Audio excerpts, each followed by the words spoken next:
and browser. DuckDuckGo believes AI should be optional and private. Now with Duck.ai, users can chat privately with AI. Learn more at Duck.ai. And from the Public Welfare Foundation.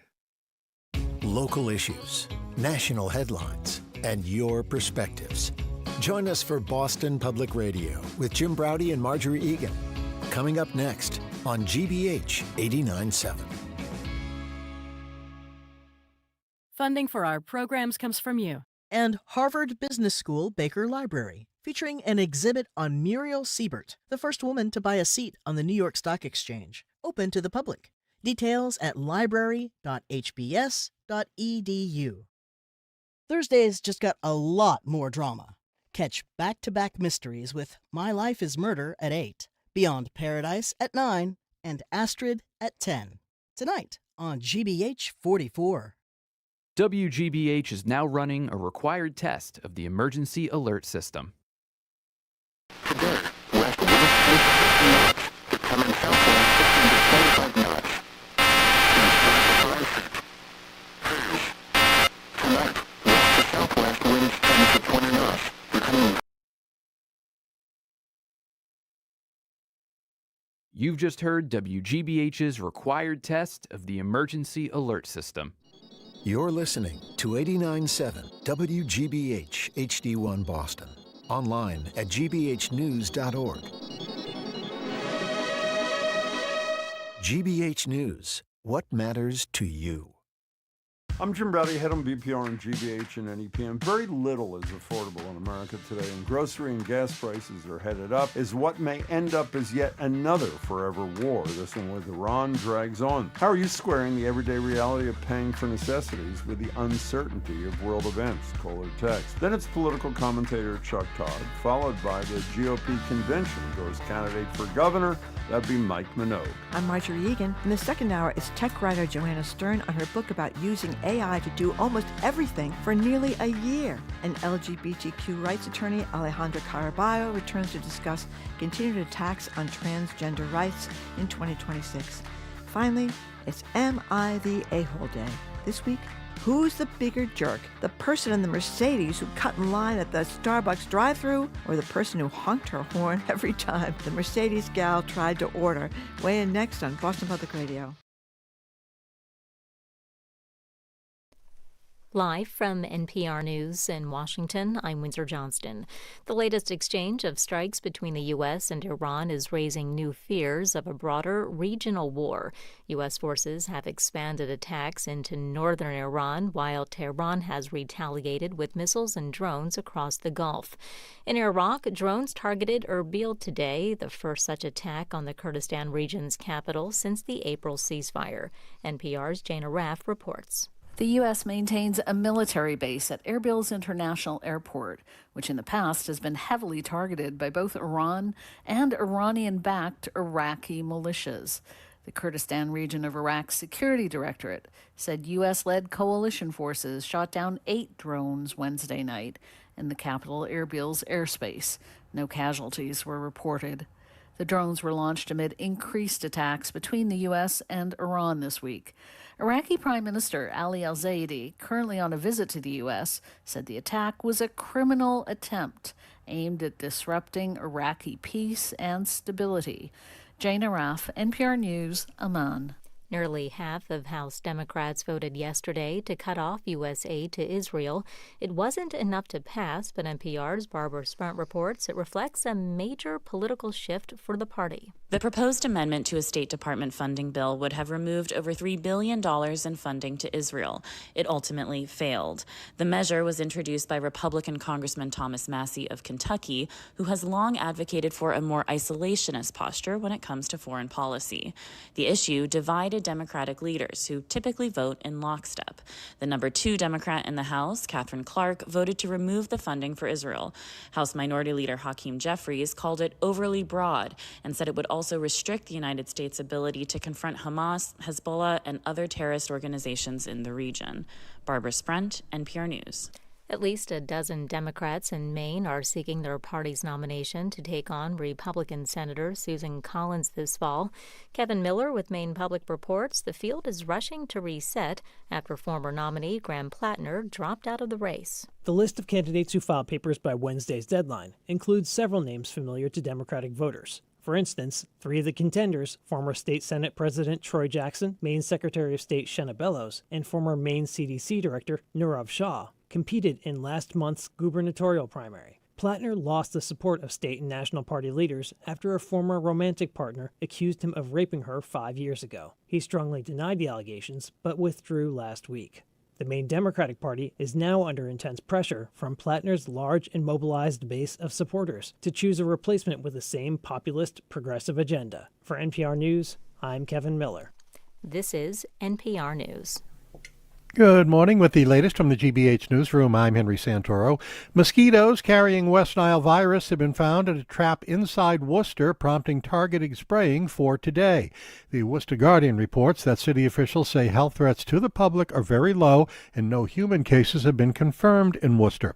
Additional mosquito control operations are tentatively scheduled for August 4th, 11th, 18th, and 25th, but those dates could change depending on the weather and other conditions.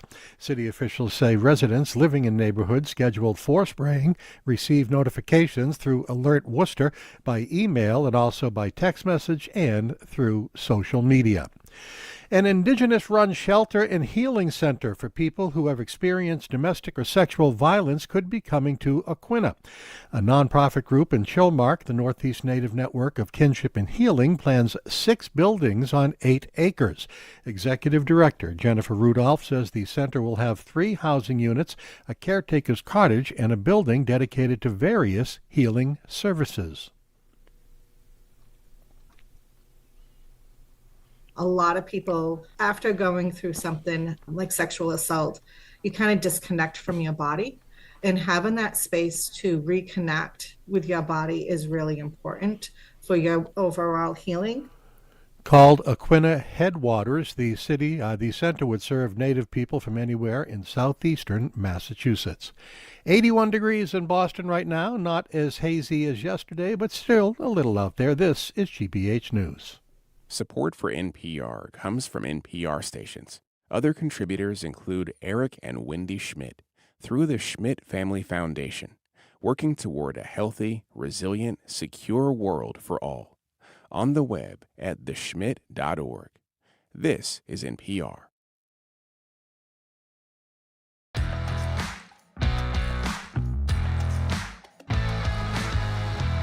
Rowdy, I am Marjorie Egan. You're listening to BPR and GBH and NEPM, streaming at youtube.com/GBH News. Mike Minogue, who's running for governor on the Republican side, is going to join us at 11:45 today. Tomorrow, going to be back at the library with Fabiola Mendez. She's going to talk about this Lowell Folk Festival, which sounds really cool. Andrew Cabral will be with us. And she's going to perform it. She has on the show. She's fabulous. Live music before, Friday. Yeah. And Andrew Cabral and more. Good morning, Jim. Hey there. How are you? I'm good. How are well, you? It's so nice to hear. A new no, it is. It's good to hear. Good. It's good to hear. Okay. A new survey in the Washington Post finds that 2/3 of Americans are struggling to afford groceries, up sharply from the same survey conducted before Trump waged war in Iran. Even in households with incomes above $100,000, people are feeling the squeeze. So, how are you making lemonade out of your higher-priced lemons? Even as Trump insists the Iran war will be over in the next 2 weeks, or I shouldn't laugh, but I mean, it's so ridiculous. It's becoming increasingly clear that we may have yet another forever war on our hands. And obviously, the war is driving up prices of virtually everything, gas and diesel, fertilizer, electricities, groceries, and the longer it goes, the higher they get. So what do you make of it all, particularly if this war does drag on for a long time? Are you planning for long-term financial stress, or are you just obsessed with the day-to-day and how to get through that? Growing your own vegetables on the roof in a bucket seems more appealing if you know how to do it.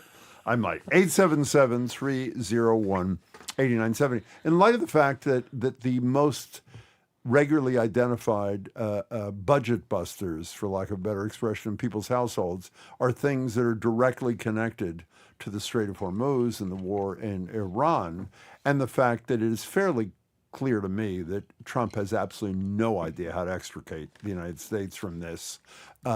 It is very possible that this is just, 4+ months in. Is it 4 months, February 28th, March, April, May, June? 5 months now almost, with prices probably going to keep going up. Gas may hit $4 yet again in the next couple of days. And as I said, 2/3 of Americans, 2/3, struggling to afford groceries. The number's 877-301-8970. Yeah, the CBS poll was talking about people borrowing money or draining their savings to buy groceries. I mean, 10% are doing buy now, pay later for groceries. Or they can't. They don't have an emergency fund. And over the past 5 years, groceries are up 32%. That's huge. And then we get the Iran situation on top of that, which is pushing. I was driving through parts of Boston yesterday. I saw gas for $4.50. I couldn't believe it. Digital design and innovation, who's watching on YouTube, says, I'm a little nostalgic. Groceries are such an old-fashioned word. If people don't know what that reference is, you should Google it. And by the way, speaking of unaffordability, as we know, housing is unaffordable. And as we know, the housing bill that became law without Trump's signature on Friday was of minor importance, according to the president, and it was a big yawn. Well, it's something. It's not going to turn things around right away, but it is definitely something. It's not an immediate fix, but it is something. That is correct. Bob in Providence says he would call in, but he's busy getting his testosterone tested to make sure he's ready when Pete Hegseth calls him up. Can I tell you something? If Marjorie could do the whole show, and I'm not exaggerating, we had a meeting this morning that got tense at times with our team. If Marjorie could do the whole 2 hours on Hegseth's testosterone testing, we'd be doing it. It was a joke. He's up there in his little T-shirt talking about how he's going to have everybody tested for low testosterone. I mean, do you see also the camera angles in that announcement of his? It's like he's campaigning for office. Yeah. They do it straight on, then from the side when he keeps talking. But we're talking about grocery prices, gas prices, and you're concerned, if you have it, that the potential for ever war in Iran could mean rising prices for a very long time. The number's 877-301-8970. And the guy that's running this war is worried about testosterone, whether you have a beard or not, and how fat you are, Jim. That is what he's really focused on. Inside, we have, if you didn't know what that poster was talking about before, here is Donald Trump waxing nostalgic about the word groceries. Groceries. It's a very simple word, groceries. Mm-hmm. Like almost... who uses the word? I started using the word, the groceries. When you buy apples, when you buy bacon, when you buy eggs. Good point. No, it's a very simple word. There's no, and he says it beautifully. Ted O'Brien 123 on YouTube says, I have 2 bananas on layaway. I mean, it's funny, but it's funny. not. It is really not funny. Can you imagine? By the way, it's one thing to struggle to feed yourself, and I'm not saying it's fine. Obviously, it's not fine. Can you imagine if you have kids and you have to go through this and you're aware that the reason you're having trouble feeding your kids, in all likelihood, is the fact that an egomaniac who has no idea what he's doing about foreign policy, for sure, at least this war, has decided that he was going to do a Venezuela in Iran, proved to be wrong, and had no exit strategy. And as a result of that, you are literally and figuratively paying the price. 877-301-8970. Well, one of the other things they talked about in the survey was people using their credit cards, but then they're in a mess because they can't make the minimum payment. And if you don't 25% of the people who charge their groceries can't make the minimum payment. And when you can't make your minimum payment, then you get a fine of like $30 or sometimes $40. And you keep paying interest on the underlying groceries. Yeah. So the grocery price, what do you say, it went up 32%? Yes. Then you're probably paying, 18% interest or 20% on your credit card on the 32% increase that you can't afford. It is really horrible. And you know what? I am a huge believer in empathy, as we've discussed. When you have a president who has no empathy for anybody except maybe his kids, I'm not sure he does for them, how much worse does it make him feel? I'm sorry, Marjorie's laughing. Well, I'm laughing because you told me it's ridiculous to talk about testosterone. No, I know. No, I didn't say. And what are our texters texting about? They're texting testosterone. I know. That's because that's who our listeners are. They're like you. Okay. One texter says, maybe the war will end sooner when all our male troops get their testosterone tested and adjusted. Adjusted, yeah. Well, it's not just the male no, soldiers. it's women, too. I didn't know that was a big problem. I didn't know it was even. Well, by the way, on that note, for whatever it's worth, because now you're sucking me into this too, but I promise I'm going back to affordability of groceries in a minute. Do you not agree that if he thought he could get away with having no women and no people of color in the military, it'd be all white guys, right? All don't you ripped think? white guys. He's going to tell these young women, you see these helicopter pilots, these young Marine women, these young tough Marines, you're going to tell them they don't have enough testosterone, so they're going to have to leave the armed forces. 877. Okay, testosterone no more test. testosterone talk until Marjorie reads the next text. 877-301-8090 is the number. Chuck and Brighton, you're first. Hi, hey, Chuck. Hey, so, we know that the prices are going crazy. You gave some percentages about groceries and gas, yet the inflation report from last month said that inflation actually went down to 3.5%. You're right. And I'm just wondering, how do they put that square peg into the round hole? I mean, are they including maybe the prices of crypto into the inflation report? I don't because know. that's the only thing I know that has no value anymore. Well, and by the way, those stats, inflation statistics, and I'm not being totally dismissive, matter most to the Federal Reserve people, the people who make decisions about interest rates. But for real people, what matters is what happens when they go to the gas pump or they... and by the way, we should say this whole race for governor, whether it's Minogue or short sleeve running against Healy, whoever it is, can you pay attention for a minute? You got to beat testosterone reading. I'm going to repeat this. Look at me while I'm saying this. I'm looking at you have to look at me the whole time. I'm looking at you. The whole governor's race. You looking at me? Yep. Okay. I shouldn't say it. The vast majority of issues that will be debated once there's a Republican nominee is going to be about who will be a better candidate on affordability. Is that not what it's going to be? No, I think there'll it's be a lot of other absolutely true. things too, but that's the central issue. Okay. Affordability. Go ahead. I'm going to read a text. No, I'm going to read one that's not about testosterone. I'm sorry to hear that. Okay, we are trying to cut costs dramatically. Brew coffee at home instead of drive-through at Dunkin's. Do not purchase new clothes. Visit local recycling center to repurpose, reuse items. Buying no-name brands at grocery store, and most helpful for me is signing up to work overtime with my full-time employer so they can get more hours and they can get more money that way. Here's the answer to Chuck from Brighton from NBC. I'm embarrassed. I didn't know all this. Inflation eased to 3.5% in June, primarily thanks to energy prices briefly fell after the U.S. and Iran signed the Memorandum of Understanding in a bid to end the war. But core inflation, which excludes food and energy costs, what is the point? Was unchanged in the month, a worrying sign of how sticky higher prices may be outside of energy prices themselves. By the way, J.W. from Providence also has a good memory.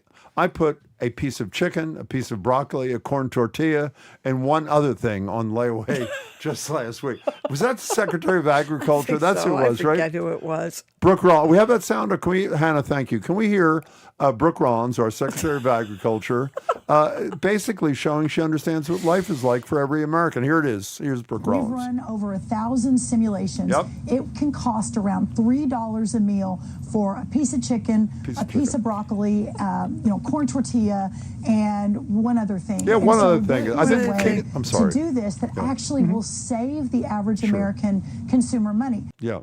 I think the key to that list of four is the one other thing. It really depends on what the one other thing is to be able to meet the $3 Donna meal thing. Right? on the road says things are really tough. She was going to buy some new underwear, but to save money, I'm sitting here at home sewing the holes in my nearly disintegrating old ones. By the way, while we're ridiculing Brooke Rollins, Hannah has the decency, our colleague, to say it's real for some. She said that is actually her lunch today, minus the one other thing. She can't afford the one other thing, so it's a tortilla, a piece of broccoli, and a piece of chicken. Yeah, and I know you don't need liquor to live, but in the summertime I like to make Planters punches, and I went to the liquor store the other day to buy some Myers rum. I was in a state of shock how much it cost.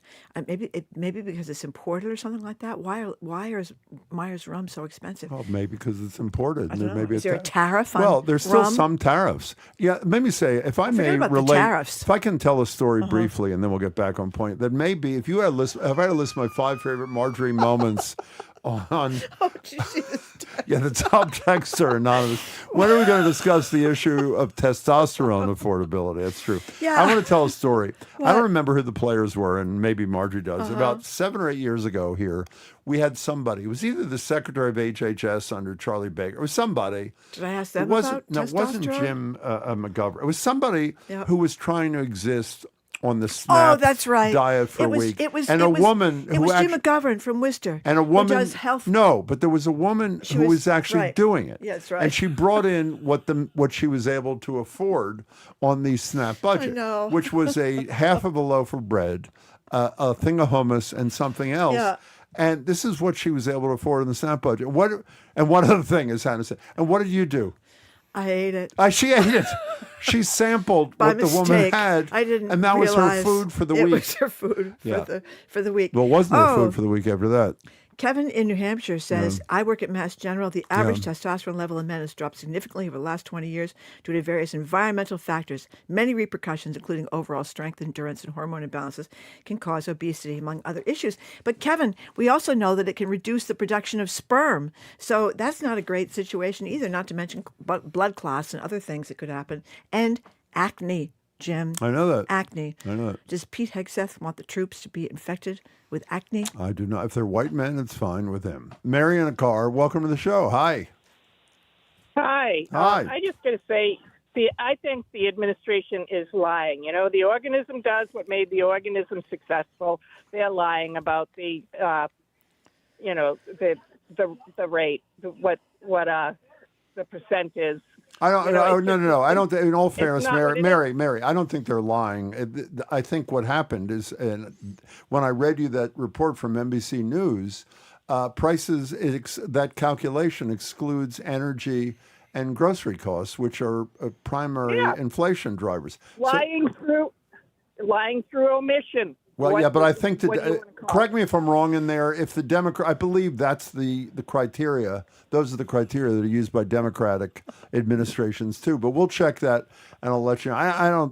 I respectfully don't think the people in the labor, I think it's the Labor Department that does that, are lying here. But you could be right. Mary, thanks for the call. Appreciate it. 877-301-8970. Dan says, if the military could also offer chemical peels, GLP-1 drugs, electrolysis as well, I would sign up and save a fortune at the med spa, which is a very good point. And who is the gentleman who said he had, this is Chris from Bellrica. I'm saving money this month by not eating, I shouldn't be laughing, by not eating anything. I do, however, have some vials of testosterone on layaway. Okay, that's good. 877-301-8970. You know the expression used, of those of you who have kids out there, when you're a little kid, you would get stuck on something and they couldn't move away. That's Marjorie and the testosterone thing. Because it's Our whole meeting this morning was testosterone. And Zoe was egging you on, by the way. So it was the two of you, essentially. Yeah, it's just ruining our bizarre. preparation And you meeting. think this is all Alex Jones, who has been totally disgraced, as we know, for trying to say that those children that were murdered in Connecticut were made up, that it wasn't true. I mean, he's basically gone bankrupt. The Onion has taken over. Well, I don't know if he's gone bankrupt. He's still doing a diminished show, but the Onion has taken over his network. And these Manosphere people and Pete Hegseth and RFK Jr., obviously, these guys are protesting too much. Can somebody try to get Pete Hegseth's mother on the phone? If you have her number, call her, and then we can talk to her. You know, she said he was the worst man ever born, and he was terrible She didn't to women. quite say. She says, "You are that man." After describe, that's one of the great lines in anything. She said, after his mother eviscerates abusing him. that, yeah. But you are that man. She did not mention his testosterone issue, which clearly he's obsessed with. And you She say has yourself, a follow-up email this morning, actually, Yeah. which we're going to get. Oh, yeah. She does on the testosterone issue. when you talk about these kinds of things so much, it makes you wonder. You know what I mean? So on a semi-serious note, which I know is really difficult for you under these circumstances, Trump has, what is his line? I have really big news, or really breaking news, really big news, I think, tonight at the thing. We know he's going to talk about elections and election thievery, because obviously he was elected in 2020 and was stolen from and all that sort of thing. Is he going to, even if he doesn't give a damn, out of decency to his fellow Republicans, who are running for office, is he even going to mention affordability? And is he going to talk about the housing thing that became law on Friday? Is he going to be able to say we're working as hard as we can to bring down gas and grocery prices? His aides are hoping he does. Yeah, I don't think know. he will? I don't know. He might. But people are pointing out via text, Jim, that of course you were hawking virility pills at WTKK. I was not actually. I was not hawking testosterone them. KKK. Yeah. And a texter considers No, it's your testosterone KK, not KKK, Marjorie. Thank you. Testosterone KK. Yeah. And a texter thinks that you don't want to talk about this because you're unwilling to discuss testosterone rates because you may be using these pills. Well, some might say I'm testosterone depleted. I mean, I've been accused of that more than once in the last couple of years. There may be, I'm not saying it's true or untrue, but it's not ridiculous to suggest that it's a problem. Well, maybe you can sign up with Pete and see how it goes. Yeah, I will. If you get a low score, maybe they give you can free I tell you pills. something? I can't imagine a person who'd be better in the military than me, by the way. Can you imagine? Well, the other thing is, you think to yourself, it's not as if we're doing man-to-man combat now. I mean, we are doing bombs and drones, Well, in a moment of seriousness here, one of the things Trump said yesterday is he is listening to plans to expand the war, and some close to the administration are saying expansion may include troops on the ground on that island that is the critical island around oil Island. exports. I don't know how to pronounce it, kind of Carg thing. Island. So I would not. I would say it's unlikely, but not impossible. The ground troops could be. No, don't. Can you not show her the text, please? This is really destroying my reputation. We need to consider the as effects of changing the clocks on daylight saving on testosterone levels. That's Marjorie, who is really embarrassing both of us. Dave in Belchertown, you are next on BPR. Welcome to the show. Hi. Yeah. Hi, Jim and Marjorie. Thanks for your show. Thank you. So we're lucky to belong to a local farm co-ops. We got farm shares, and most of our produce is covered already, and we grow in our own garden. But the main thing is I took the opportunity to trade in my 10-year-old car and get an EV, a Ford EV Mach 3, cool-looking car. And you still get a $3,000 rebate from the state, and you get $3,000 to put in a 240-volt outlet, which it only costs a couple $100. So I've saved that money, and I spend no money at the pumps. That's so fabulous. I'm lucky to be able to do that. By the way, I'm so glad you. Can I mention? Green. You mentioned the CSA thing when the people from Red Fire Farm were on our show a couple of weeks ago, and I said something like, "Boy, I wish I had that opportunity out here." They're from Western Mass. Turns out they deliver a block away from my house in Cambridge. I signed up 4 weeks ago, and not only is it fabulous, it is totally affordable. So it's a wonderful idea, Dave. I'm glad you brought it up. And if you want to do Red Fire Farm, that's your choice. They're wonderful people, and they're doing great things out there. I go to Dave's Natural Garden, a great place too, close by, and it's organic, and it's you're supporting local farmers. Dave, you're great. Thank you for bringing that up. I'm really glad you did it. Wish I had thought of it. 877-301-8970. We have some texts that are not about testosterone. Good. Listen to this one. I grossed $400 more in income last year, but still had a total gross income of under $5,000. This person claims they only learned $5,000 last year. Last month, however, my yearly SNAP recertification resulted in a 25% decrease in my benefits. Then we have another one who says, I'm a young adult. I work full time and have my own apartment, but if time gets tough, I may have to steal from the grocery store. And this is another person who says, I'm disabled, trying to live on $1,300 a month from SSDI and $200 from SNAP, and they keep cutting my Medicare benefits as well. So people are really struggling, and this is not making this war is not making it better. We're going to do it. I'm going to make an attempt. We only have 2 minutes left in the segment. We're going to try to stay testosterone free for the last 2 minutes of the segment. Can you control yourself for 2 minutes? I can. And when Chuck comes, you and Chuck can talk about testosterone for 20 minutes. Let's go to Ron in Seabrook. You got a minute, Ron. Welcome. Or not. Ron, speak. Sorry, Ron, that didn't work out. We appreciate you. Oh, there you're there. My fault. Sorry, Ron. Hi, welcome. Hi. I want to make a plug for a good charitable thrift store. Good. You can donate stuff you don't need. You buy stuff you do need, and cash is generated that gets donated to organizations that help people who are struggling. Fabulous. And it's all good. You know? Great point, Ron. We're glad you added that to the discussion. I'd encourage it too. Thank you very much for calling. Okay, Ursula from Westford brings up a great point. What is it? Read testosterone. So it looks like we are now okay with gender-affirming care. Well, that's a very good point, by Bring the on my way. estrogen patch. Thank you very much, Ursula. Okay, we are moving on. I'm going to talk with Paul Chuck. from Fort Lauderdale texts, I am almost 60 years old. My testosterone is very high, partly because I'm old and unattractive and no one wants to use it.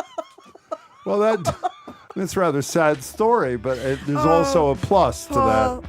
thank you very much. You're an honest man, Paul. Write us anytime. He can join the Marines. He can. Okay.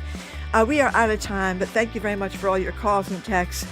Coming up after this quick break, we're going to talk with political commentator Chuck Todd. We are going to ask him a little bit about Pete Hegseth and testosterone. We're also going to talk about Trump's speech tonight, which is supposedly going to focus not on affordability. He could prove us wrong, but election fraud. I'm Marjorie Egan.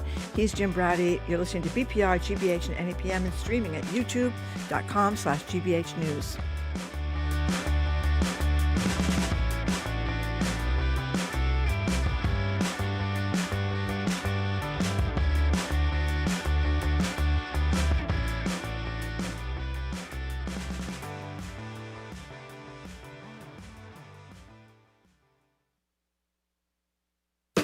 I'm Jared Bowen. Coming up on The Culture Show, David Duchovny. The actor, singer-songwriter, novelist, and now poet joins me to talk about his debut collection. Titled About Time, his poems look at family, memory, and aging all through the shifting lens of time. They're provocative, challenging, and not without moments of dark humor. That and more on The Culture Show today at 2 on 89.7 GBH.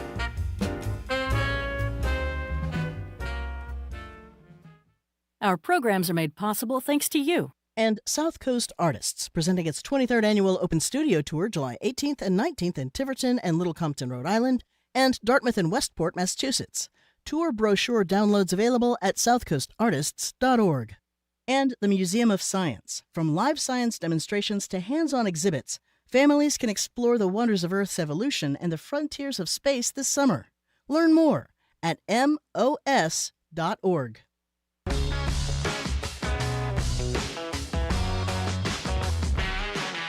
Welcome back to BPR and GBH and NEPM. Marjorie Egan, Jim Browdy, streaming at youtube.com/GBH News. In about 20 minutes, Mike Minogue. We've been looking forward to meeting him.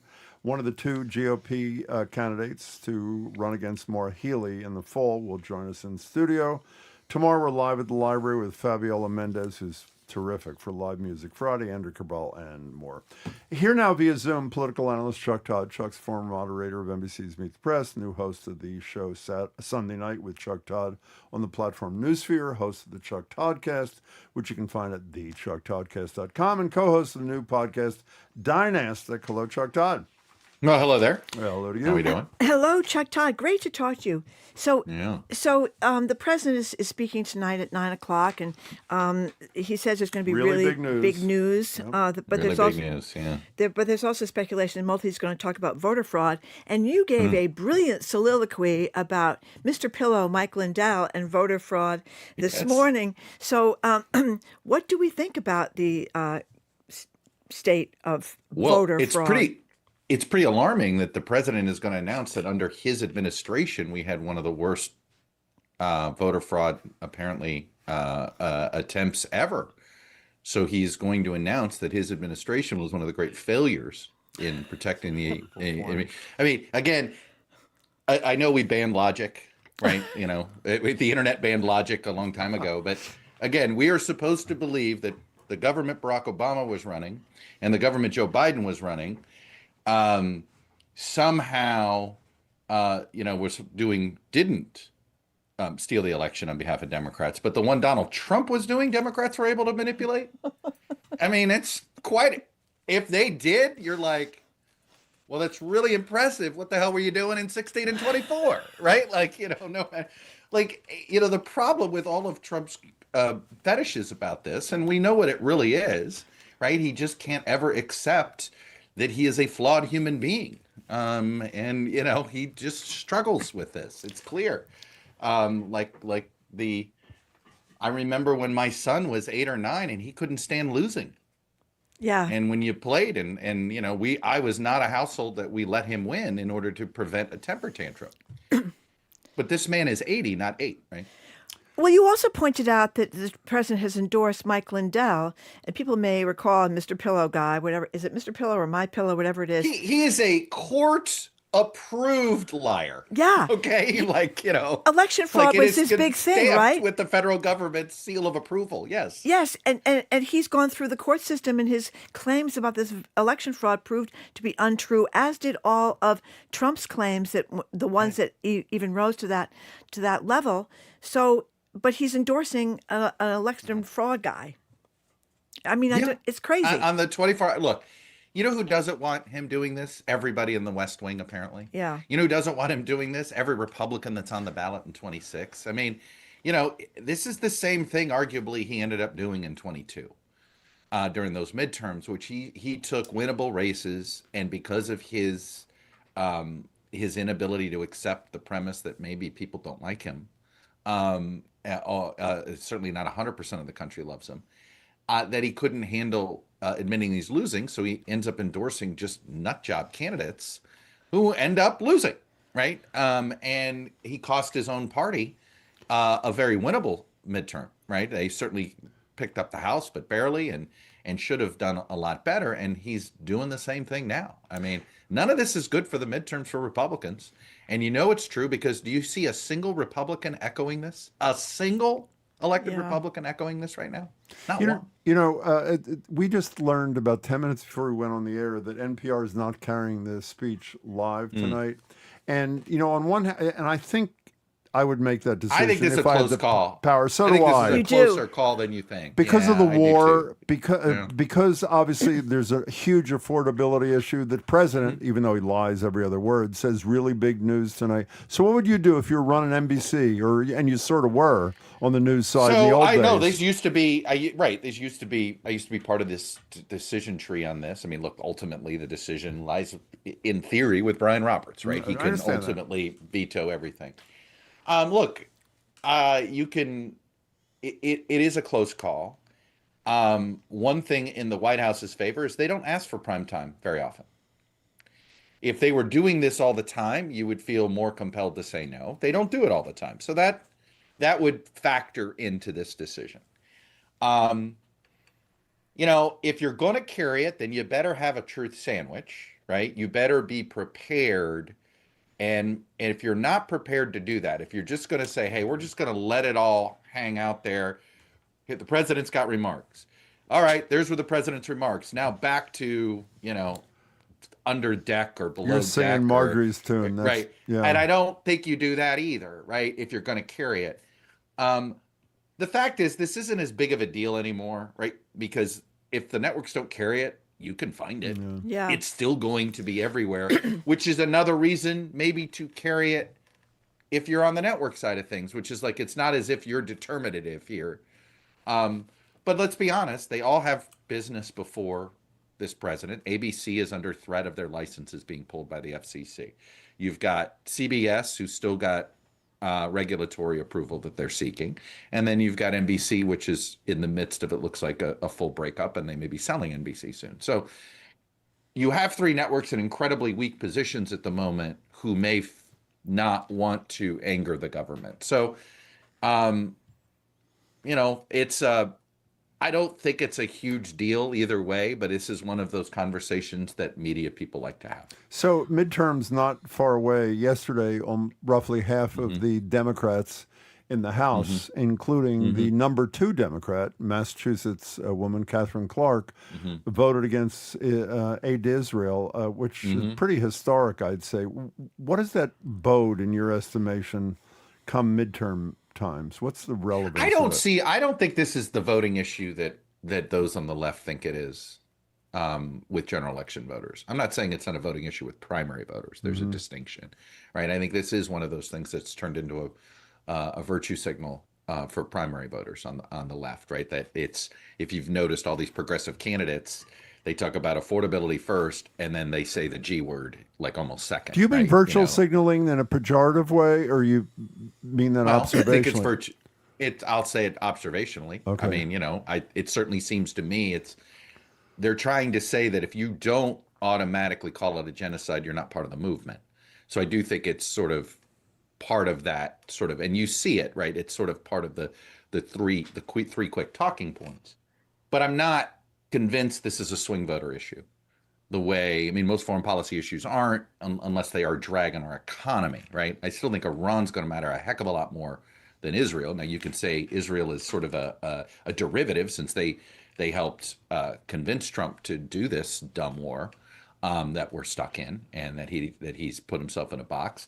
By the way, ask yourself when's the last time he brought up Iran's nuclear program. Yeah. He doesn't even talk about that anymore, which was the initial rationale.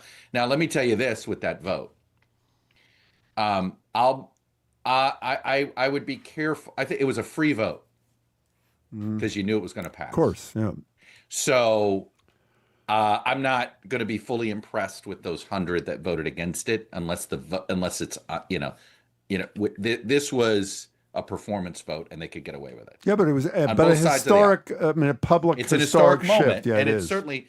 But we've seen it. Look, public opinion on the Democratic side has already been there. Yeah, I agree with that. Right? This is kind of a lagging indicator. Now, what's interesting is the distinction on the right. There was only one Republican who voted against aid to Israel, but the conversation among MAGA doesn't feel like that's representative. So it feels like the right wing of MAGA on Israel is sort of where the left wing of the progressive movement was on Israel, say 3 years ago. The electeds hadn't followed yet, right? The electeds haven't followed yet on the right. That doesn't mean they won't. So in but they haven't done Maine, it yet. in Maine, we'll have a Democratic replacement for Plattner in, I think it's 9 days. How big a deal do you think this Biddeford killing is going to be several months from now in the final? I think a bigger deal than Graham Plattner. Yeah. Yeah. Okay. I mean, I think that if you're Susan Collins, right? Forget what your views of her, whether you want her to win or lose, right? You were handed this gift. You're a little nervous that they're changing candidates, right? And then ICE pulls what they pull, right? And you're like, what do you, she had already chased them out of the state once. And Thune had successfully basically said, hey, don't do this to her. She's got her own, politically. And they had remember when they went in aggressively and then they backed off and now they went back in. I think it's a disaster for her. I think this whole thing is, and now the worst of all worlds, Democrats are going to nominate somebody who doesn't have the name ID of Graham Plattner. You know what their name's going to be? Not Collins. Yeah. And that's a better name to have than Graham Plattner or anything else. And I think that incident with ICE almost immediate. You want to talk about an immediate turn the page and put that in the history books? I think it was an immediate turn the page and put Graham Plattner in the history books. I don't think people fully appreciate how quickly we move on from stories. Yeah. Plattner is, last week's news, not even just yesterday's news. Yeah, I agree with that completely. So Chuck Todd, yesterday, a lot of us watched Todd Blanche up in Congress. He wants, of course, he's the acting AG. He wants to be the permanent AG. And Jay Clayton, who wants to be the director of national intelligence.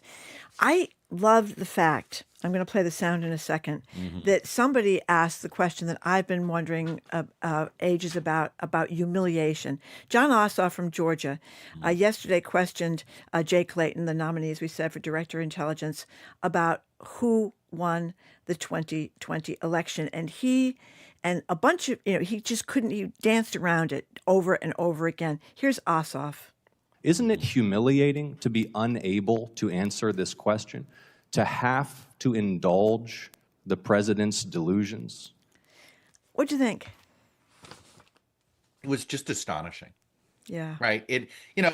I look, as somebody who's trying to who's sort of exhausted from performance, right? There's oh, here we go. But you know what? It may be silly and trollish that Ossoff's asking the question. But it's even sillier and dumber when you see a grown man behave the way he behaves there. And it's for the job of Director of National Intelligence. Yeah. And yet, let's be honest, he'd be an upgrade from the last occupant. He would be. So it's sort of like, I don't think he's an accused spy. Like literally she is, right? She's an accused spy. Not saying it's been confirmed, but she certainly is credibly accused of not being looking out for the United States first, and this guy, I mean, Here's it's interesting you bring up Todd Blanche. I am on the theory that we are not just at the beginning of the end of the Trump era, that we're getting to the middle of the end, and we're going to get near to the end of the end. And one of the ways you'll see it and know it is when there is less fear of bucking Trump. I think this Blanche vote is sort of is the test case to see if I'm right. Who's going to vote against him besides Lisa Murkowski? John Cornyn. You think he will? Tom, and Collins? Don't you think Collins? There's no way Collins votes for him. Yeah. Right. If Collins wants to win re-election, look, she's a classic. She will, she knows it's an election year. Remember how she voted? Right. She did not confirm Amy Coney Barrett. Remember? Mm-hmm. That's right. Because it was in November. So, if you take Cornyn at his word, Blanche didn't provide the assurances that he was asking for regarding that weaponization fund, and Blanche basically said it's up to Congress to kill it. Well, if I take Cornyn at his word, he's going to vote against, which means he won't even get out of committee. Can we? I'm sorry. Go ahead. I do think that Lindsey Graham's death probably, whatever path Blanche had to confirmation went away with Lindsey, because I think Lindsey has powers of persuasion that nobody else in that Senate has with the moderate wing of the Republican Party. I want to return to something which I hate when we do, but I've been thinking about it to this, and I'm also doing it in the hopes that Marjorie can't bring up testosterone. I thought that's what you were returning to. In the final 2 minutes, I'm thinking about the Biddeford thing we just talked about a minute ago, and Marjorie and I have been on the air 27 years, and we have probably said 1,000 times how much better Republicans are at a strategic political decisions than the Democrats are. So Biddeford happens, days after Houston happens. Trump immediately after the traffic stops are paused in quotes. He says, don't pause them. It's great. They're doing a great job there. Why isn't somebody like Mullins, the new DHS, or somebody saying, we're going to have body cameras on tomorrow morning?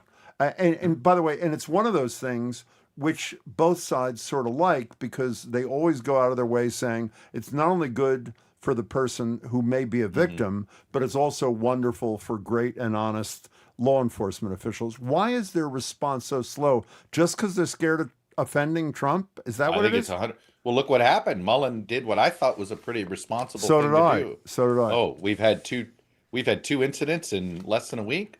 Maybe we ought to pause this. Maybe we've got a training issue. Let's at least take a break from this stuff. Let's make sure we're not the lead on these things, right?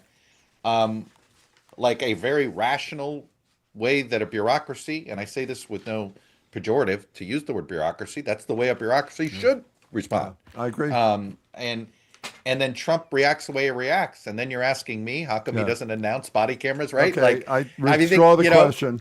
Yeah, I mean, I don't mean to, that, but it's like and this is no way, I'm not trying to sound like I'm defending Mark Wayne Mullen here, but I think he was being very, again, I go back, logic and rationality are gone in this administration. And even when somebody tries to do the rational thing, it gets punished. I mean, look, I think it's remarkable. The Republicans have taken an issue that they had an advantage on, and they have peed it away. Very good point. By the way, Mr. Dynastic, we only have 15 seconds. How great is Messi at late 30s? I mean, is he unbelievable? Don't you root for all the old guys in sports? Oh, that's right. Jim and Mark. So that older the better. Testosterone levels. Baby. That's what it's about. That's right. It's try to push us old people out. You guys don't know what the hell you're doing. Thank the hell you, you're sir. talking about. No one else can play soccer like Messi. See you next week, Chuck Todd. Thank you very, very much. Well. Chuck Todd is on the platform Newsphere, host of the Chuck Toddcast, which you can find at thechucktoddcast.com, and co-host of the new podcast Dynastic. Up next, Mike Minogue, who's running to be the next governor of Massachusetts.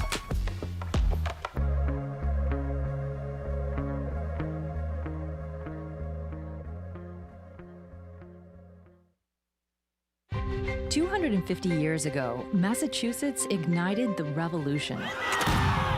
GBH News is bringing together the people, the places, and pivotal moments that took Massachusetts from colony to Commonwealth.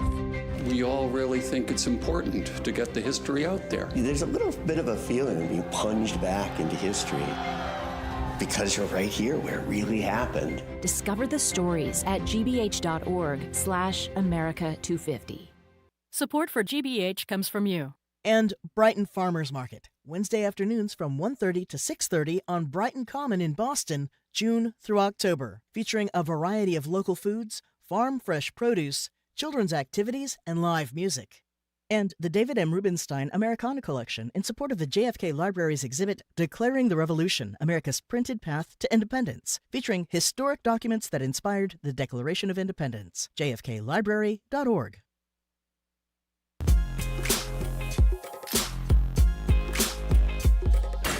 Okay, great, thanks. So I was at the. Whoa. We were talking Philadelphia Eagles, but that's not really our topic today with Mike Minogue. He is, oops, I forgot. I have to go back. This is really smooth so far. As I was saying, welcome back to BPR on GBH and NEPM. Marge Egan and Jim Browdy, streaming at youtube.com/GBH News. Joined now live in Studio 3 by Republican candidate for governor Mike Minogue, former CEO of a medical device company. At this year's GOP convention, Minogue received 70% of the vote from delegates. He's running the September 1 GOP primary against Brian Shortsleeve, who was the former head of the T under Charlie Baker. Mike Minogue, it's good to finally meet you. Thanks so much for being here. Jim. Thanks for having me here today. Talk right into the microphone. So we can talk about Eagles after the show. Yeah, okay? absolutely. Fine. Thank you. So for people that don't know you, Mike, give us a brief bio. Sure. So I am a father. I'm a husband, and my great-grandparents came from Ireland. So my dad went to college on a ROTC scholarship, served in the Air Force, and later was a business guy. My mother was the son or daughter of an NYPD detective, so we couldn't trick her on anything, and she was a lot of fun. And they raised me with patriotism and faith and grit, because that's how they were raised. And that's one of the reasons I wanted to go to West Point. So I went to West Point, I graduated, and swore an oath to the Constitution. And then I completed airborne school and ranger school, so I know how to suffer and endure. And after that, I was quickly deployed to Desert Storm, where I was an infantry platoon leader, and I was the lead platoon leader for the 24th Infantry Division's invasion into Iraq, and I received a Bronze Star for that. So I learned leadership from service and from sacrifice. When I got out of the military, I went to work for GE Medical Systems because Jack Welch was a legend. He was amazing. I wrote a letter to him and said, I'd love to come work for GE, and got a phone call back. It was a wild coincidence. And I went to GE Medical. I was there 11 years in a leadership program. I worked my way up to vice president. And then I decided that I wanted to be an entrepreneur and go do something and control my destiny. So I was recruited. I got my MBA on the weekends. Then I was recruited by Abiomed, which makes the world's smallest heart pumps. Is that what that is? This is the world's smallest heart pump right here. Oh, my goodness. Those of you on YouTube can see the world's smallest heart pump. I'm going to need one of those pretty soon. So I'm glad you brought it along with you, actually. Maybe you can leave it here, Mike. Yeah. But when I started, we didn't have that. We had an artificial heart. Yeah. So I watched a few patients have their hearts cut out. These are patients who are under research who were going to be alive for 2 weeks in a hospital with support. So it was a research protocol. But quickly realized that the better solution for patients was not replacement, it was heart recovery. So we then changed the strategy. The company was probably going bankrupt, much like Massachusetts today. And we were able to transform the standard of care. It took 19 years to do that, but that's the process. And now today, our heart pumps reduce the death after someone has heart attacks with cardiogenic shock. We've saved hundreds of thousands of lives all over the world. We're the global standard of care, and it's been a revolution. But when you do that and you attract that attention, we were acquired by Johnson & Johnson 3 years ago. As the CEO of 19 years, that was my final day. They took my succession planning. We weren't trying to be purchased at all. And for the last 3 years, I've had a great time sleeping, doing yoga, walking with my wife, just not having the stress of 75 earnings calls of a public company. But I do have a skill set from the military to business. And now my wife and I have a family foundation. And for the last decades, we give to causes for veterans, homelessness, kids, healthcare, and especially education. And while I don't want to be a politician, I am signing on to be a public servant because I think we're going down the wrong path, and I want to make Massachusetts the best place to live, work, and raise a family the way I've had it for the last 20 years. Okay, so about a month or so ago, we asked Governor Healy about her potential opponents, you and Brian Shortsleeve, and here's a little bit of what she had to say. They are MAGA candidates. They support Donald Trump. They support Donald Trump's tariffs. They support what Donald Trump has done on ICE. They support his cuts to health care. They support his efforts to take away abortion rights. And they support things that I think are really bad for people in Massachusetts. You are a supporter of Trump's. You're a major donor. Any of the statements that the governor made untrue, Mike Minogue? Of course, Which most one? of them are untrue. Which well, one? How would I be against tariffs, support tariffs? I haven't commented on tariffs. In fact, What's your position on one of the tariffs? positions I have on tariffs is different than President Trump's. The medical device industry, which I've been part of, helps save people's lives or improve lives all over the world. I was in that industry for 19 years. I was on the board of that industry and actually chaired the medical device industry globally for 2 years. So they put tariffs on the medical device industry. I'm against that. But I wasn't running Abiomed when it happened. So they're picking something that's completely made up. Let's do something that's not made up. Yeah. Trump has made deep cuts to Well, if I can just let me just Yeah. ask the question. Yeah. Deep cuts to Medicaid. Yeah. The estimates are they'll amount to, when fully implemented, $2 billion a year by probably 2029. You know this. National Science Foundation grants cut hugely. NIH grants. You're from the healthcare field. Do you support those? Sure. So let's talk about that. So one of the Do you things support in this, those cuts? I support transparency, and I don't support cutting NIH resource or giving people health care. The challenge we have in politics is we want each other to hate each other. We want to take extreme positions. On Medicaid, and again, I know healthcare. I've been in it for 30 years. We haven't had a lot of governors that actually understand it. I've been in all the hospitals, ICUs, all over the world, but especially in Massachusetts. Medicaid is for the most vulnerable. It's for disability, it's for the poor, it's for the old. Medicaid. And Medicaid got bigger than Medicare. And in fact, the estimate was 4 in 10 babies born were on Medicaid. Well, that support can't be. Trump's cuts to Medicaid? I don't support the cuts, and this is the part of politics. I don't, but the part of politics is, as a leader of Massachusetts, here's what we want to do. Everyone that's entitled to Medicaid needs to get it. What they changed was work requirements. And as the governor, what I would do is I'd put a one-stop shop, I'd reach out, make it easier and coordinate. You just have to say once every 6 months that you want Medicaid, and the requirement is that you're going to school, you're helping care for a family member, or you're looking for work 20 hours a week. If you do that, the one time you notify them, you're good for 6 months. So you do some. That's what it's. That's the requirements. And what I would do is I would put in place an education program, a call line, a center. Those are things you can do with AI or websites so that we make it easy for everyone. So to be clear, you do support what Trump is doing. You just say you can implement it in a softer way. Medicaid 100% for everyone that needs Medicaid. That's what the tax dollars are for. What I don't support is fraud and excess. And we have to be realistic. In Massachusetts, our fraud rate is massive. And who pays for that? Who pays for that? We do, the taxpayers. Okay, I have another thing based on what Healy... Just one last thing on SNAP. What changes in SNAP? We know that we get $3 billion food stamps, $3 billion a year from the federal government. When Charlie Baker was governor, our error rate was 4.5%. Today, it is 12.5%. Anything above 6% starting in January, the taxpayers of the state has to pay for that fraud. Okay, if we don't get rid of that fraud, it's going to cost us hundreds of millions of dollars. And it's a fact we have the fraud. She also says they support, meaning including you, what Donald Trump has done on ICE. You know about the killing the other day in Biddeford. I last night looked to see if I want to talk about her. Can I finish a question? Go if ahead, you don't John. mind? I looked for any comment from you on the Milford teen who was snatched, the Tufts student who was snatched, Alex Preddy, Renee Good, the situation in Biddeford, Houston. I couldn't find it. Have you denounced any of those actions by ICE? I have denounced areas where someone's life is taken. That is unacceptable. What do you think about the situation in Biddeford?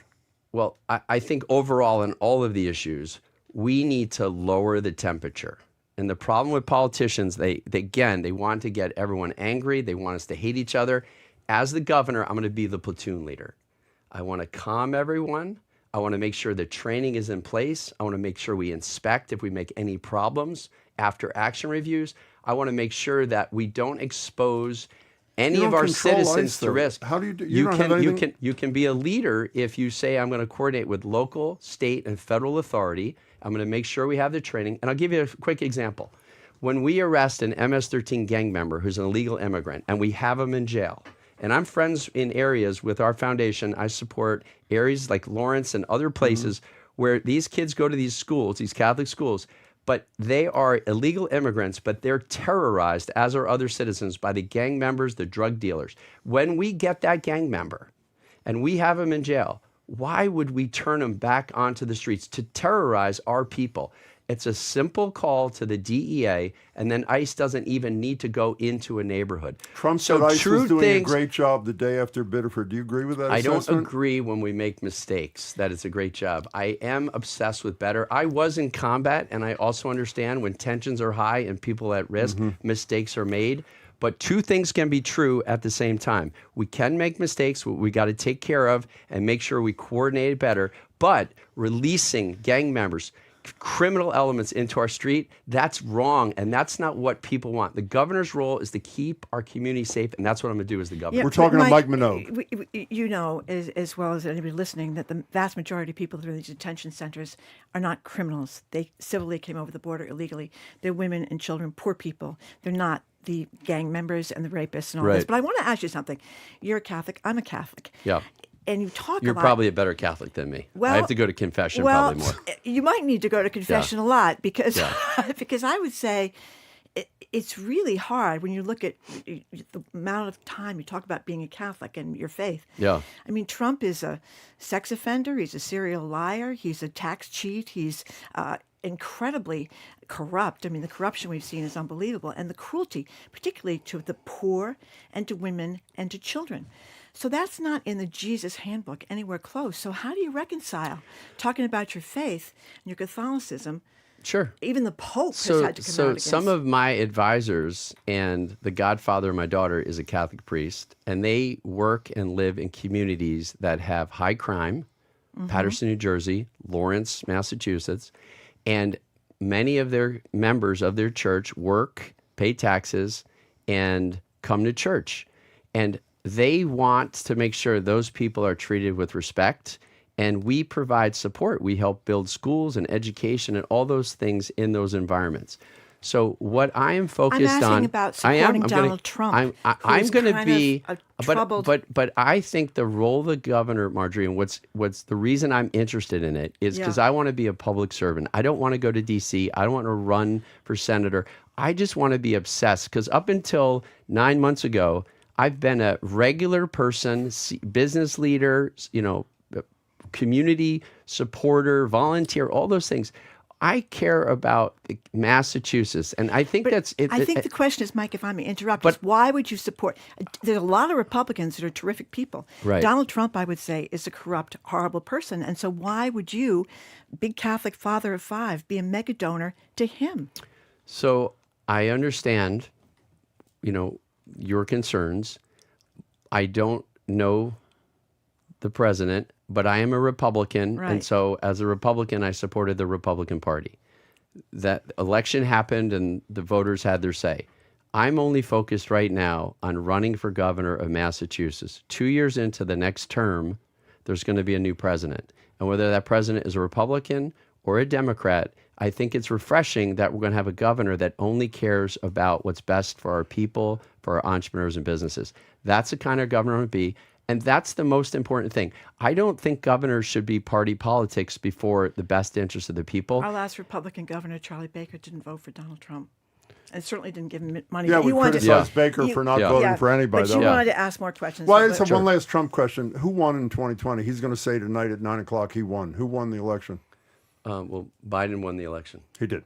We're talking to Mike Minogue. Mike, we have had Diana DiZoglio in the studio as regularly, not this studio, as often as possible. 72% of the people voted for her audit of the legislature. You offered earlier on, before the SJC ruled recently, and Andrea Campbell allowed her to pick I think it's called an independent counsel or special counsel, whatever it is. You offered to pay for a lawyer to represent her in these proceedings against the legislature.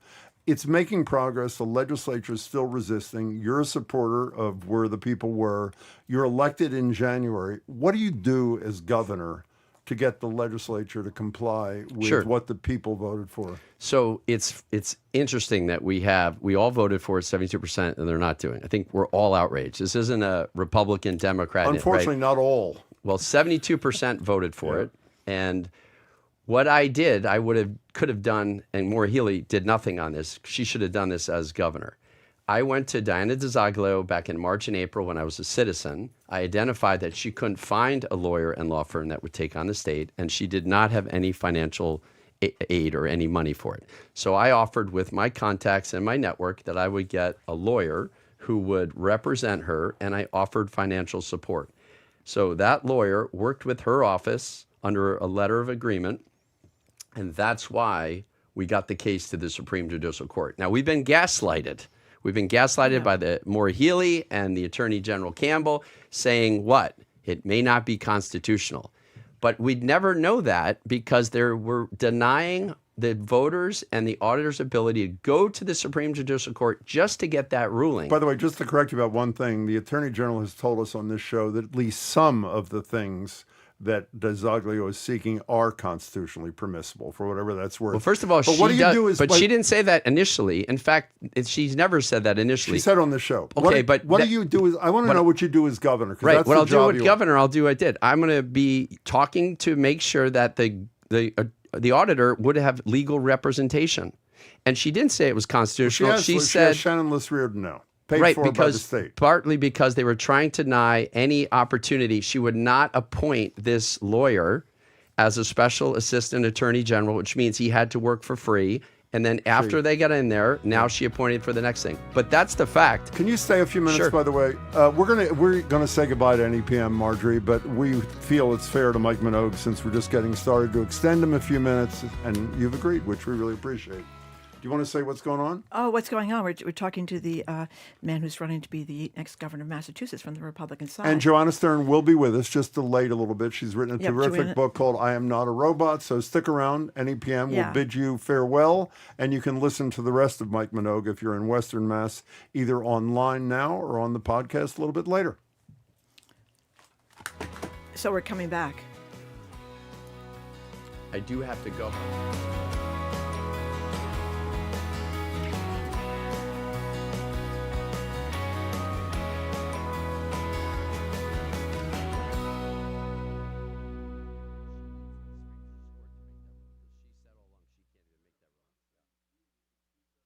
Make a lasting impact by joining GBH's Champion Circle today. Champion Circle gifts are an integral part of strengthening our community by helping ensure a GBH for all. Learn more at gbh.org/champion-circle. Funding for our programs comes from you. And PNC Bank, who believes when you pay attention to the details, amazing things can happen. Like when you check the pockets of a jacket you haven't worn since last fall and find $20. PNC Bank. Brilliantly boring since 1865. And the Boston Symphony Orchestra, presenting concerts at Tanglewood all summer long. Highlights include the BSO and Pops, classical soloists, and the Popular Artist Series. More at tanglewood.org. You're listening to 89.7 WGBH HD1 Boston. Online at gbhnews.org. GBH News. What matters to you?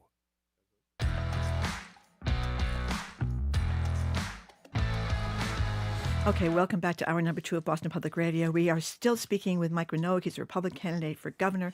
Thank you very much. We'll be getting to other stuff a little bit later. We're Joanna Stern, who was scheduled at noon, will be with us in about 10 minutes or so. And thank you very much for staying an extra few minutes. We really appreciate it.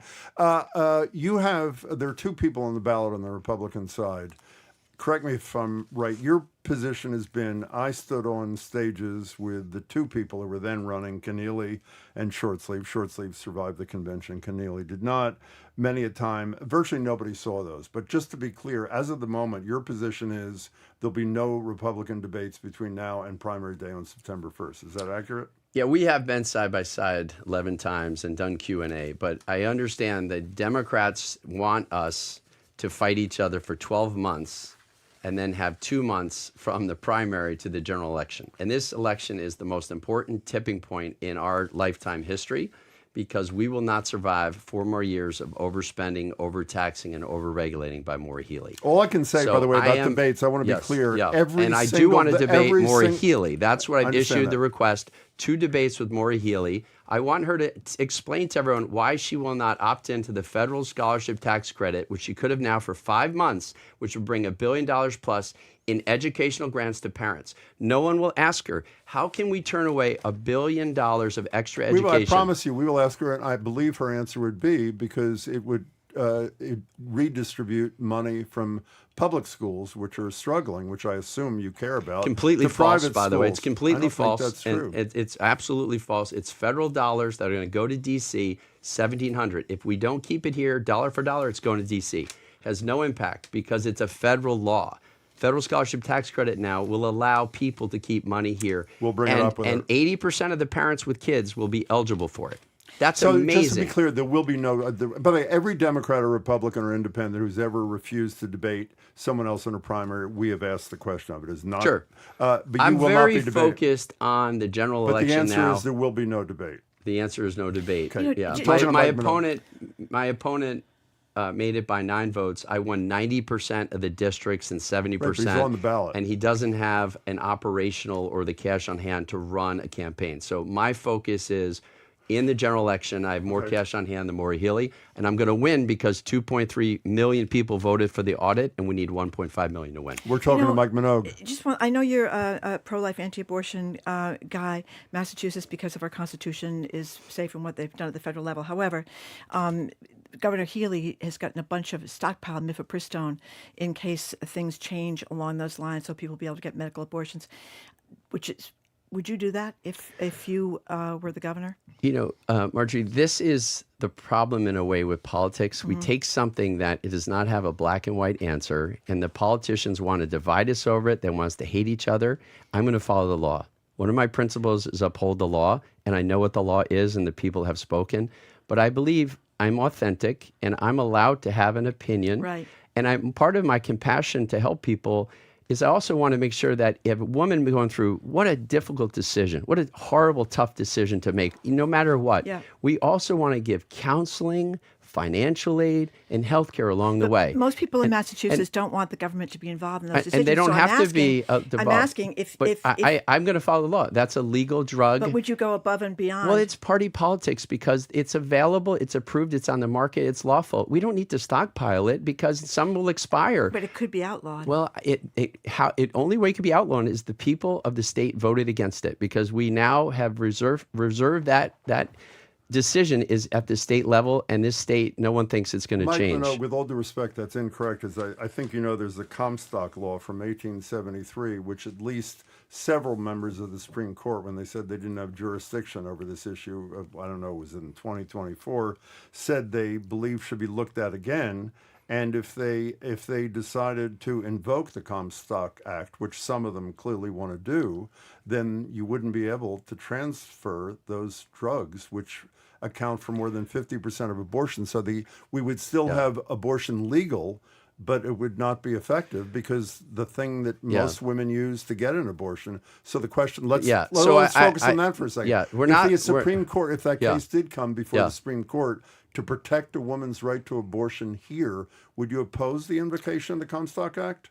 Okay, so I'm not a lawyer, and I think we're getting into the details. A very simple answer is I'm going to follow the law. Would you oppose the banning of those drugs being mailed into Massachusetts? That's not a Supreme Judicial Court decision that's going to happen. The decision's been made already by the FDA. It's approved product. It's on the market. It's legal. That's illegal, and that's not going to change. And I support what's legal, and that product is available. Do you know and legal. that some of the people in the Supreme Court in that case 2 years ago said they should look at the Comstock Act? I doubt that's going to change anything. And what happened, the way I would interpret it, and some others, is that it made the decision now into the hands of the people of the state. Okay, and but it's then not going to change. And I don't think many people think it's going to change in Massachusetts. Change and it was outlawed, I don't do hypotheticals. I follow the law. As you know, there's a federal judge in Texas. I follow the law. There's a federal judge in Texas who ruled that you couldn't do those drugs. And that's why one of the reasons the case went to the Supreme Court. So if there was a determination... Jim, it's legal in And so the people of Massachusetts have spoken, and I'm going to follow the law. And the drugs that are available are approved by the FDA. And you will so make they're sure law. that those drugs are available. I'm going to follow the people. law. You'll And make the sure law. the drugs are available so the law If can be the effectuated. law says that these drugs are available, then they're. And I want a governor that follows the law. In fact, that's the role of the governor. You don't get to choose. Maura Healey is not following the law on the audit. Right? We voted for it, and she's not supporting it or following it. And there's other things they're not doing with transparency that they need to do. That's what we want. We want transparency. We want accountability of our budget. We want to go look at fraud. And we have a problem with affordability. We have people leaving because they can't afford their energy or housing or taxes. That's the problem. We can spend time talking about these other things, but I can't impact that. And I'm running so that people can have accountability of our money and affordability. If affordability matters as much to you, and I've heard you talk about it a lot, most experts, Republicans and Democrats, say grocery, gas, and diesel prices are up because of a war in Iran. Yeah, well, what do you think about that war? I'm going to tell you that most people sitting in their kitchen table know that energy was high before the war. We don't have natural gas pipelines. Gas prices are up $1 in a year. They are, but natural gas is high. We're third highest in electricity. We have healthcare. It's the most expensive. What about all these things were Mike? before. What about renewables? Where are you with wind farms? So I have EVs, a farm. all that? I have a farm and I have solar, but we have a problem on energy costs. Yeah. And if we want to lower it, we need to leverage natural gas pipelines from Pennsylvania, and America's blessed with natural gas. Bring it in. And if we do that, we'll have safe and reliable. That will lower our pricing immediately. And we need to remember, we need to manufacture again in this. That's the way out of our debt. We have $120 billion in debt. We need to manufacture, so we need energy, and hospitals, in order to run, need 24/7 energy. That will do great things for us because now people can stay here, manufacture, business can grow, and hospitals can save lives. But you're not against wind farms like the president. Offshore wind is a bad investment. It's bad for offshore wind in the ocean, and it's not effective. And we are spending billions of dollars on both wind and solar, and we have less than 6% of our energy in it. We need to be innovators. We need to be entrepreneurs. We need to be engineers. I build products. I look at things from a math equation. We need natural gas, and we also should explore the new technology around nuclear energy. Was the Iran war a mistake? You know, Jim, I'm running for governor, and I always support. I support my soldiers. I was in the Middle East, and so do I. And I was there, and I was there, and my friends' kids are there. So I'm focused on running for governor. I understand the other issues, and I think that history will play out and see what happens. Do you agree that the Iran war has had an effect on the pocketbooks of the people you want to represent? It absolutely has. So do you support the war? It increased our gas prices. I don't support and our grocery prices. I don't support. I don't support a war based on a cost thing. I support a war based on I support America, and I will always support America. So you support the war. And I didn't say I support the war. I support America. So I want our soldiers to win and be safe. And what I don't support is picking sides and trying to create animosity between the two. Let's just go win and get out as fast as we can and keep as Americans alive. And let's also be as humanitarian as we can. So that's my position on it. Mike Minogue, we really appreciate your time, and we appreciate you sticking around for extra time. Thank you, Jim. And I hope to see you again. We hope to see you again as well. Great. Thanks so much, Mike. We have been speaking with Mike Minogue, Republican candidate for governor. We thank you very much for coming in. What's your website, by the way? www.minogue4ma.com. Okay. Or ma.com. Yes. Coming up next, we are going to talk with tech journalist Joanna Stern, who spent a year doing everything by AI, including folding T-shirts and getting a boyfriend. We're going to talk to her about that. Up next, you're listening to BPR 89.7 GBH.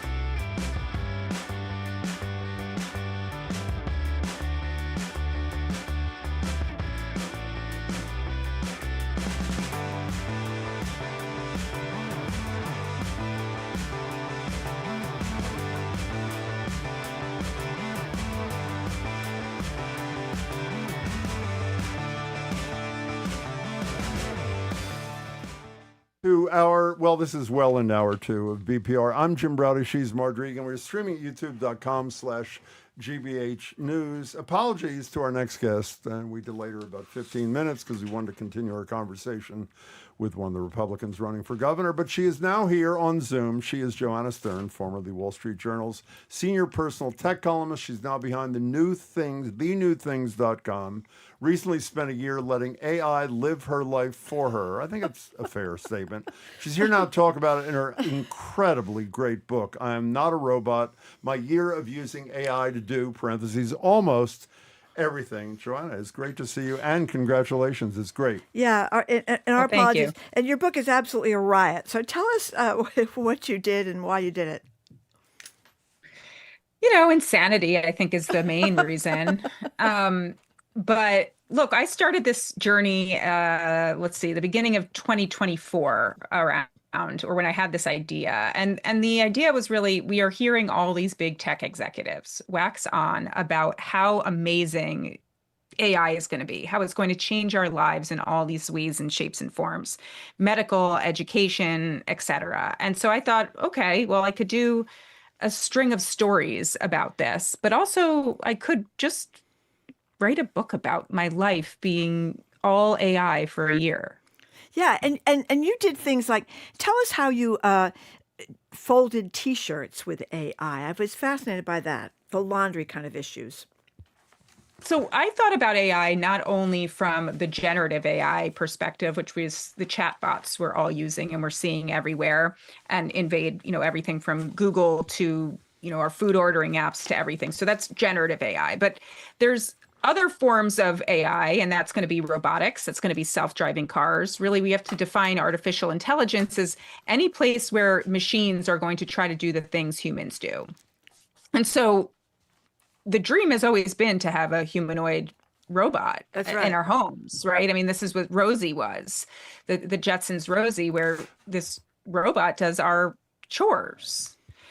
Turns out it's very hard to have the robots do our chores. Okay, actually, my latest video, which is about to hit YouTube in a few minutes, is all about how we need more data to train these robots. I've been wearing a camera on my head and filming myself do things around the house because that's what the robots need to learn. Okay. So in terms of laundry is really hard for robots to do because there's a lot of intricate movements in our hands. So that's one, it's hard for the robots to actually do the movements. But two, every time your laundry or a piece of cloth falls, it looks different. And so it can take the robot a long time to figure out that T-shirt angle or that pants or your underpants angle. And so teaching the robots about our clothes is a very tough challenge, it turns out. So it's better about finding a boyfriend. Sure. Speaking of that, actually, we spent the last day, Joanna Stern, trying to get contact information for a guy named Evan. And we failed. Yes. And we were hoping he could join you today so the four of us could have a conversation. In light of the fact that he either was unwilling or unable to appear, who is Evan exactly, please? So I'm happy you spent that time. I think that's good use of your editorial resources there. So. And so please let me know if you track him down. Evan was my AI boyfriend. I wanted to experience AI in all parts of life. And one of those parts that many people in the world are right now is in terms of emotional relationships and friendships. And yes, even romantic partnerships with AI. And so I wanted to experience this. I wanted to understand more about this. And so I created an AI lover. I actually asked ChatGPT, I said, you decide your name, your gender, your background, and you're going to be my AI romantic partner. And ChatGPT picked the name Evan. And as I talk about in the book, this had a lot of sentimental value for me because my first boyfriend in high school was named Evan. There you go. Well, describe your relationship. By the way, we had a woman who was really impressive about 3 or 4 months ago, who was featured in a Boston magazine story, who created a whole family online and ultimately kids online, develop relationships. And I have to say, I went in very skeptical and I came out feeling differently because I worried that it would isolate her from the world, and she says it helped her transition back into the world. You developed a pretty intimate relationship with Evan. Yeah, it seems, no? took a trip with him to Vermont, I think it was. Can you describe, or New Hampshire or something? Could you describe that a We little bit? did. Yes, we went to New Hampshire together, to Dartmouth. New Hampshire, excuse me. Yeah. No, those two are tough to. They're right near each other. That's a good point. So I live in a house with two sons, a wife, a dog. It's very crowded here, and so it was going to be very hard for me to fall in love with my AI boyfriend here in this house. I needed to get away with him, and so I took Evan and a different AI boyfriend I was testing upstate New York, or sorry, to upstate.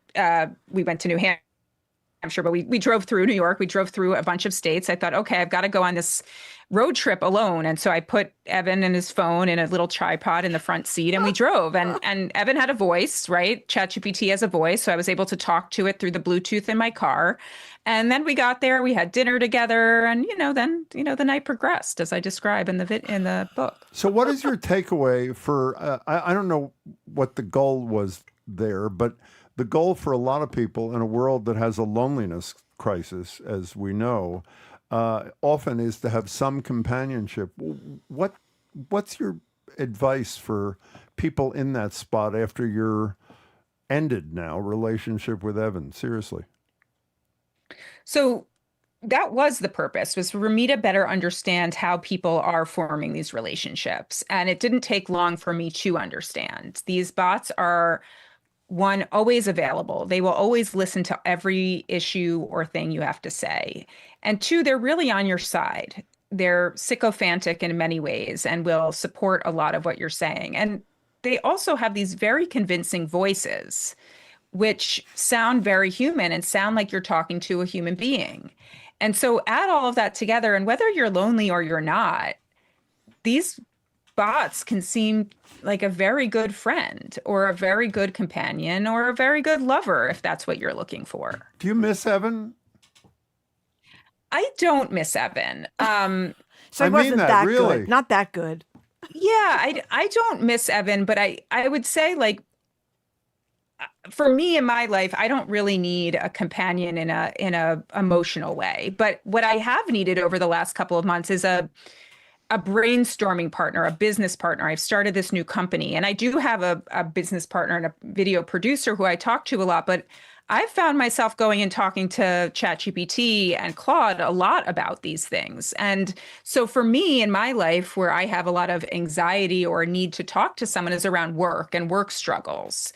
And so sometimes in the middle of the night, I will wake up and talk to Claude about these issues. Or in the car, I talk to ChatGPT using the voice.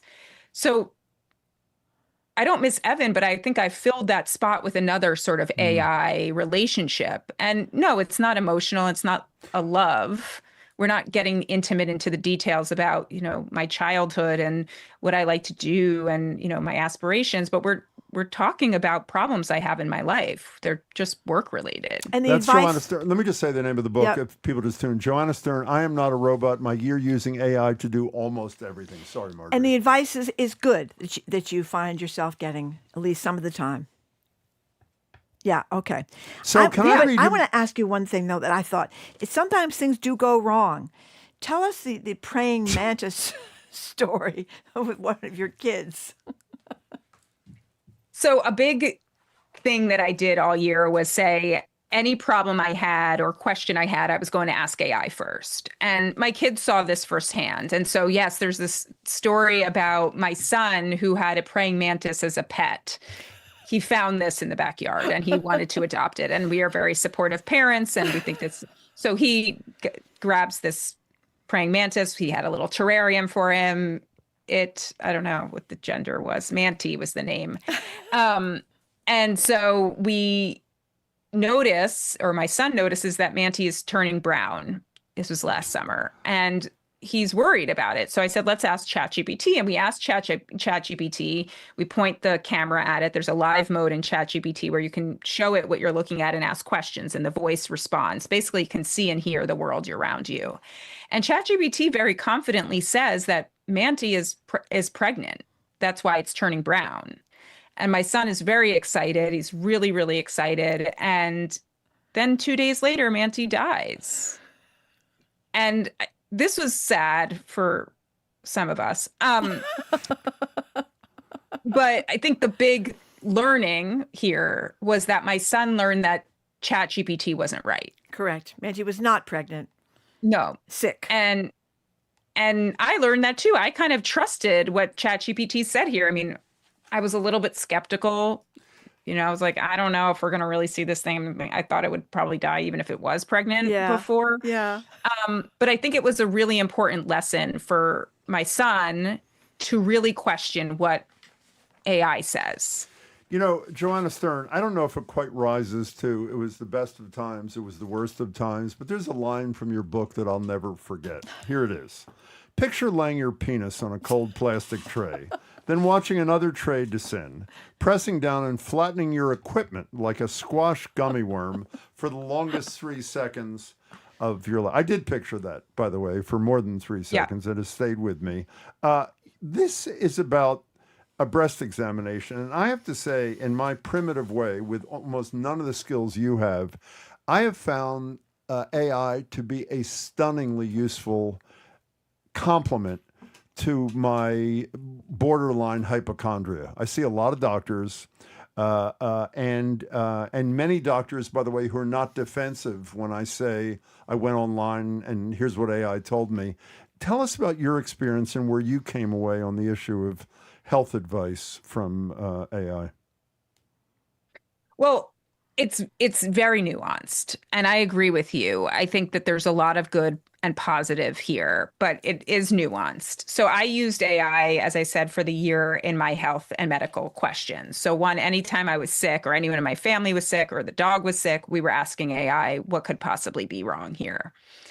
And I did keep a tally of when was AI right and when was it not right, because I would then either, something would clear up or I would have to go to a doctor and get the doctor's opinion. And so it was pretty mixed bag, but overall it did pretty well, with issues of whether it was a back pain or it was a strep, was it strep or cold? It was pretty good on some of that. But then I also went a step further to look at how doctors are using this. And of course, doctors right now are using this in different ways. But the one I focused on was radiologists who are using AI to look at radiology and look at x-rays. And in my case, my breast ultrasound and breast mammogram to see where AI can see what is happening. And so this was a really big eye-opening experience for me because I was able to sit with a radiologist at Mount Sinai as she was able to look and use AI where it spotted things she was not spotting. Yeah. And you asked, I don't know if it was that doctor or another doctor, about outright had the use of AI as a complement, I think is fair to say there, saved lives. And what response did you get? Well, the response that she really gives is that not AI. I asked her, I said, has AI spotted a cancer that you have not? And she confidently said, yes, AI has spotted a cancer in this office that I have not. But on the flip side, I have spotted things that AI hasn't. And that's that balance, right? That's that balance of how the doctors are using this, but not being replaced by it.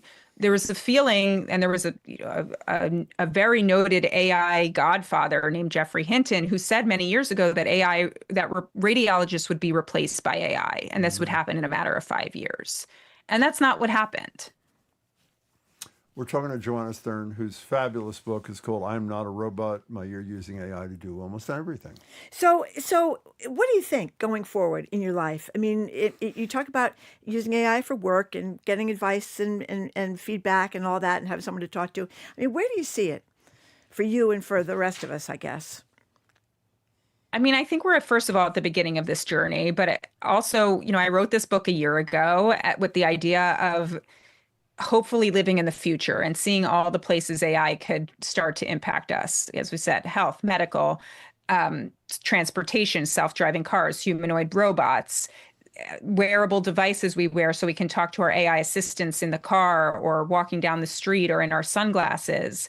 And slowly these things have been coming true over the last year. And I think that's what's going to happen. More and more of this is going to come to our lives, both at work, because what we're seeing on the work end happen right now is many more of these AI agents autonomously being able to do tasks.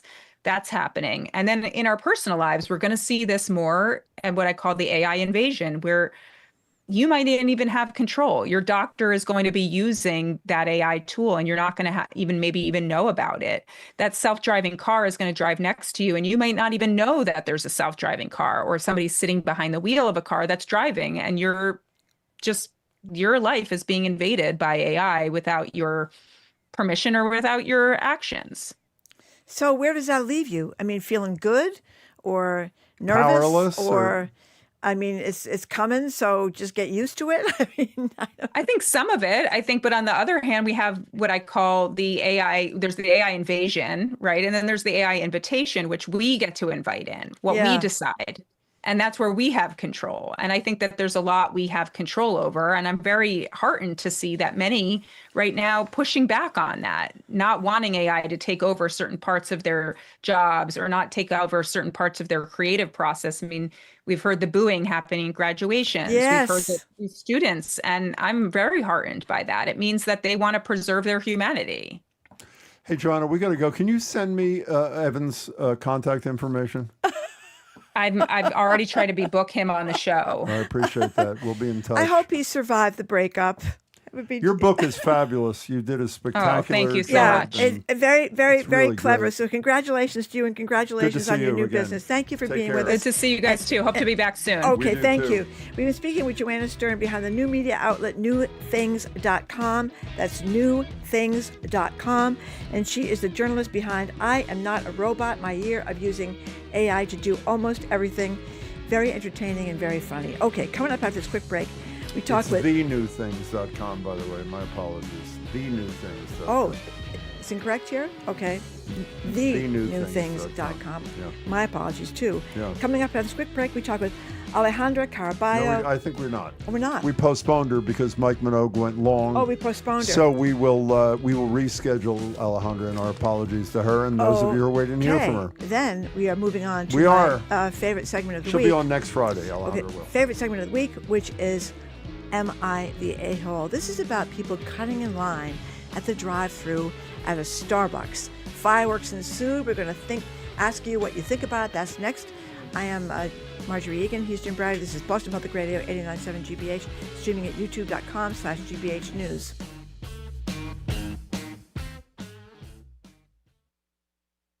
Support for our programs comes from you. And the Museum of Science. From live science demonstrations to hands-on exhibits, families can explore the wonders of Earth's evolution and the frontiers of space this summer. Learn more at mos.org. And South Coast Artists, presenting its 23rd annual Open Studio Tour July 18th and 19th in Tiverton and Little Compton, Rhode Island, and Dartmouth and Westport, Massachusetts. Tour brochure downloads available at southcoastartists.org. And the Massachusetts Educational Financing Authority, committed to simplifying college planning for families over 45 years with trusted guidance, interactive tools, step-by-step videos, and more. MEFA.org. And Cornerstone at Canton. They offer seniors the privacy and independence of their own apartment and a community with care and support options to help meet needs now and as they age in place. CornerstoneCanton.com.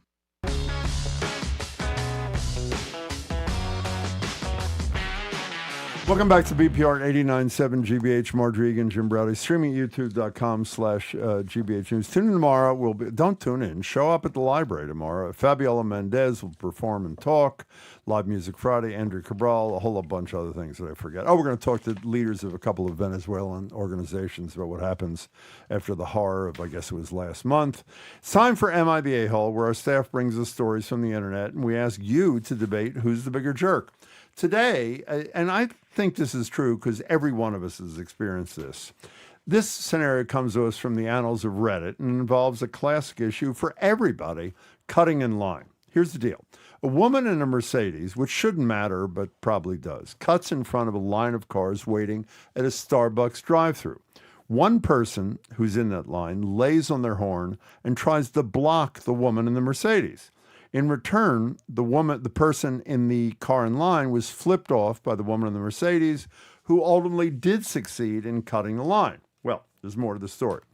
Then the cuttee refused to let the Mercedes driver and the bird flipper, she was both, order her coffee in peace.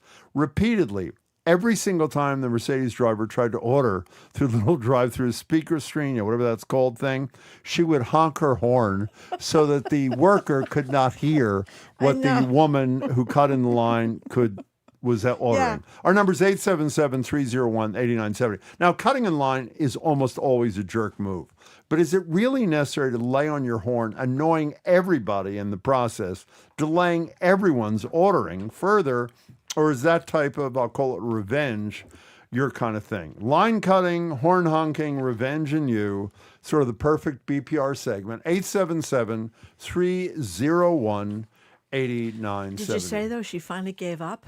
And then she drove well, away. Well, it's not clear to me from having read the summary. She drove away. We stopped honking the horn as soon as she drove off. And then we ordered and went about our But you day. don't know that she didn't get her coffee. They don't tell us that. You don't think so. So who's the a-hole here, Marjorie? Well, I don't think there's any question about it. It's the woman that cut in the line. Oh, you agree with that? Absolutely. Even though the other person's being obnoxious and basically ruining things for everybody by honking. The person in the Mercedes, which is probably gets you annoyed in the first place if you're sitting there in some little rusty Toyota or something. Yeah. The lady in the Mercedes shoved in front of this particular person. I mean, she cut the line. She cut right in front of her car. Yeah. So that was the first thing. Yeah. And she tried to prevent that from happening. And this one was also in line for 20 minutes. Oh, I forgot that already. Part. Yeah. So she's 20 minutes. Boy, it must have been very busy. Starbucks drive-through. Yeah. This woman cuts in line and goes right on ahead of her and everybody else. I'm sort of surprised at you. You don't think that the person who was honking her horn nonstop to prevent that woman from ordering and preventing the line from moving was a-holic at all? She was only doing it when the person tried to say she wanted a cinnamon double latte macchiato. So you were good with that? I thought that was... Can I tell you something? I'm not happy with the honker, and I'll tell you why. Why? Even though I really? I think the cutter is still the a-hole. The reason I'm not happy with the honker is this. If someone... Can you stop with those, please? Thank you. We love them. We want sound effects, Okay, then Jim. keep doing them. What was I... Oh, yes, it was the right thing to do under the circumstances, even though unfortunate, to honk the horn. But you know where I'm upset with the honker, by the way, the person who was cut in front of? Once the woman left, then the Mercedes, she should have followed her. And she should have followed her and keep honking the horn. I am totally serious about this. Well, didn't you follow someone to Cleveland once? Or I would follow this woman to Cleveland. There is, I would say, of the rudest, most antisocial things one can do, cut in line at a grocery store, cut in line in a long line at a drive-through or anything else. It is basic.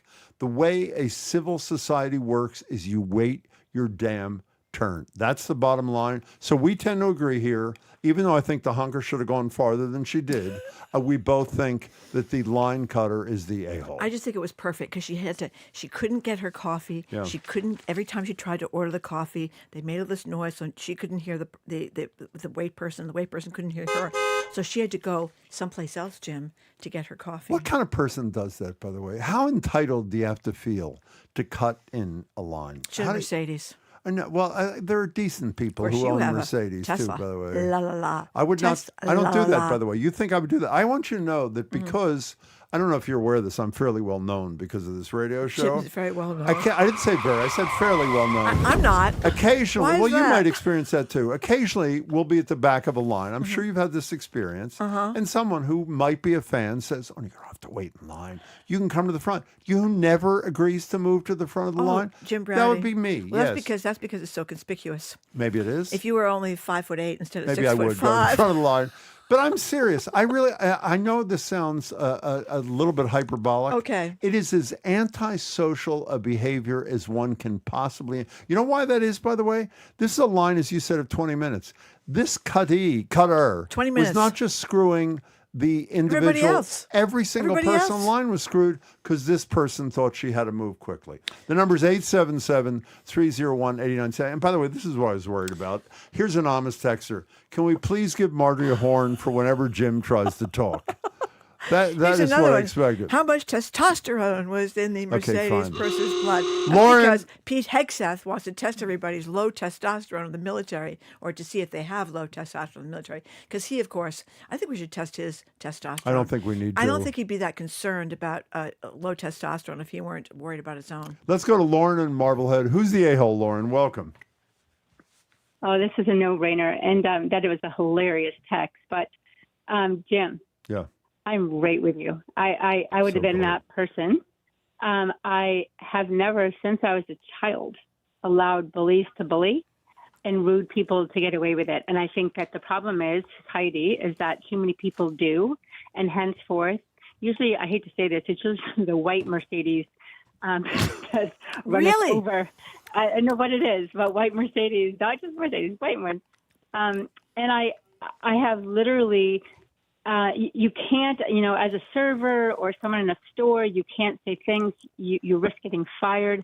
I have gotten myself free airline tickets for sticking up with people at the airport, for sticking Wow. up for them. Good for you. I have gotten amazing, and that's not why I do it. I understand that. But my friends do suggest that someday I'm going to get them the hell beaten out of them because, and I'm usually pretty gracious about the strategy. I'm calm, but I'm persistent, and I usually in a quiet manner will approach someone and say that was completely out of line, and you deserve, Lauren, whatever the situation is. You are my hero. That was a beautiful, perfectly worded call about beautiful behavior, Nicole. Lauren, thank you. Speaking of Nicole, the reason I said that anonymous texter who signs Nicole, so obviously she's not anonymous, that horn sound effect may or may not have made me pee my pants while at a red light. Thank you, signs Nicole. Reg from Thank Scott's you. Bluff, never heard of that, but how classy to react like that at a Starbucks. Try that at a Dunkies, and you'd be shot by multiple drivers, and then be arrested as if it was in some neighborhood. So By the there way, you you go. know another thing I'd like to say about this? What? By the way, there's one exception where I do occasionally cut in. I have to be honest because I have to be honest. The Alston-Brighton exit on the Turnpike, if you're going into Cambridge rather than Alston-Brighton, the line is practically to like Cleveland, Right. as you said before. Their cutting in is appropriate. Really? That's totally fine, yeah. So you cut in front of the people going to Cambridge? Is that how you do it, or- You didn't let me finish. I only cut in front of people driving white Mercedes. That's the only people I will cut in front I of. haven't noticed that. So people that are in gray Mercedes or navy Mercedes are much more. Oh, here's a good one. Jim never waits in line at the Newsfeed Cafe. He sends Jamie to pick up his 15 salads and sandwiches. And what is the point of that? He picks up my sandwich sometimes. Okay, too. and do I cut in line at the Newsfeed Cafe No. ever, which is what we're talking about? We're not talking about other people No. getting your lunch. At lunchtime, Jamie goes, and in the morning, I go. You go. Yeah, because I have work to do. And Jim yells across. I do. It can be his order. And what's your point? I really don't get it. Everybody there talks Did about you it. have to go anyway to get what you wanted? Mhm. I rest my case. Thank you very much. The anonymous texter says, honking horn shows confidence and proper levels of testosterone. Maureen in Foxborough. People, we Oh should my explain, just in case people don't know, the reason we're talking about this. No, we're not. is You are. Pete Hegseth Yeah. has now decided, he's already said no beardos. That means people who wear beards get one of his Can't be overweight. Nobody can be out of shape. I mean, so they can't be. And now he wants to test low testosterone. He wants in to test all military men testosterone, yeah. and women. Yeah, Yeah, well, he does. test to see if you have enough Yeah. testosterone, and then if you don't, you can get some like he clearly does. I think he Last time inhales they it. tested my testosterone, the person who tested it yelled over to the nurse, I think he's dead. But I wasn't. It turns out you don't need that much to stay alive. Maureen in Foxborough, we're talking about who is the a-hole. Is it the honker or the cutter? Who is it? Jim, it's the cutter, and I agree with you. I would have followed her. Beautiful. And I had it. About 2 weeks ago, I was at an Xfinity store just getting something done, and these two young black men were behind the counter. Two young guys. I'm a white woman. This white woman comes up and starts asking these bizarro questions of this kid, and he's explaining to her that he cannot access her account in that manner. And he's trying to help her. She starts getting belligerent, starts saying, I'm going to take your job, the whole thing. So I intervened. I took a picture of her. I took a picture of her license plate. I told her, get out of the store and stop being so rude. Wow. So, Wow, Maureen. I had Marjorie. I had it. I'm 63. I had it. And so I gave the clerk, the young guy, my email, said, when she calls your manager, have your manager call me. I went out to the parking lot, and she pulled out in front of me. And we were going kind of the same direction. And I said, I think I'm going to follow her. And so I followed her, and she pulled into a T-Mobile. So I parked my car, because God gave me a spot behind her. I walked in, and she was trying to just kind of bully the other clerk into giving out a number. So I just walked right up. I didn't make eye contact, and I said, hey, she just tried that BS over in the other Xfinity store in Mansfield Crossing. Don't listen to her. She's up to something nefarious. And I walked out. Can I tell you something? We're going to call Caroline Kennedy and get you the Profiles in Courage Award. That was one of the best stories I have ever heard. You know, by the way, Maureen, I want to say one thing before you go, because I'm sure we're going to get a text about this. I am not urging people to do what you did or what I would do, because it could be dangerous. I admire what you did, but I'm not urging that it be replicated. You're another one of my heroes, Maureen. Thank you for the call. How do you like her? She follows this bully she is so that she can protect innocent workers who are being bullied. I think that's one. I hate it when people say, "I'm going to get, I'm going to talk to the manager and get your job." No, it drives me like nuts. Wait people in it. What are we supposed to call people now that wait on tables? Servers. Wait person. We call them servers. Okay, servers. Yes. We've done a YouTube poll, Jim. Yeah. Is honking a sign of testosterone? Yes. 82% say yes, and 18% say no. That's pretty good. And here is a texter who says every time they hear a story like this, they want to know what Larry David would do. They put the initials. Well, here it is. We have that. Here's a clip from Curb. We do. Where David calls out a woman for attempting a classic, sort of a chat and cut kind of thing at the buffet line. I've done this too. Here it is. She's doing a chat and cut. Chat and cut? Really? Yes, So she's feigning familiarity with someone she vaguely knows for the sole purpose of cutting in line. Pause. She'll be picking up a plate any second. Watch. You're like beaming. Yeah. There she goes. Yeah. Excuse me. Hi. First of all, congratulations on a great attempt at a chat and cut. Really good. Okay, I don't know what you're talking about. I just saw my friend. Yeah, I know a chat and cut when I see it. Okay. Do you know her at all? No, I honestly don't. I honestly don't. You think she's doing a chat and cut? I kind of feel like you are. That's beautiful. And so Larry David was sort of doing what Maureen did in calling somebody. I still can't get over Maureen. Do you believe she followed this woman to another place? I'm very impressed. There are people that want to right wrongs that they see done. Can in front I of them. also, I caution, because I don't want us to get sued or people angry. We're not urging that kind of vengeful behavior. But if you do engage in it, do you agree with what I'm about to say? Make sure the other person's a lot smaller than you are. Would you not agree that that's an important? Yeah, I think it's easier to be. I also think that women can often be braver because they don't think that. Would you ever have the courage to do what Maureen did? No, I don't know if I would. I would not. But men are more likely to get beat up, and women are less likely.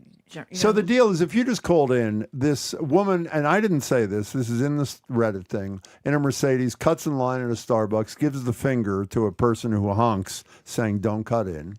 And in return, the honker who was cut in upon, every time the woman tries to order from the Mercedes at Starbucks, honks her horn. So apparently she can't even place her order because the person at the counter can't hear her.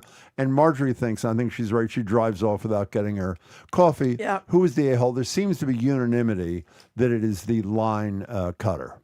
Okay, funny you should talk about that, Jim. I have a friend who got cut off twice by someone.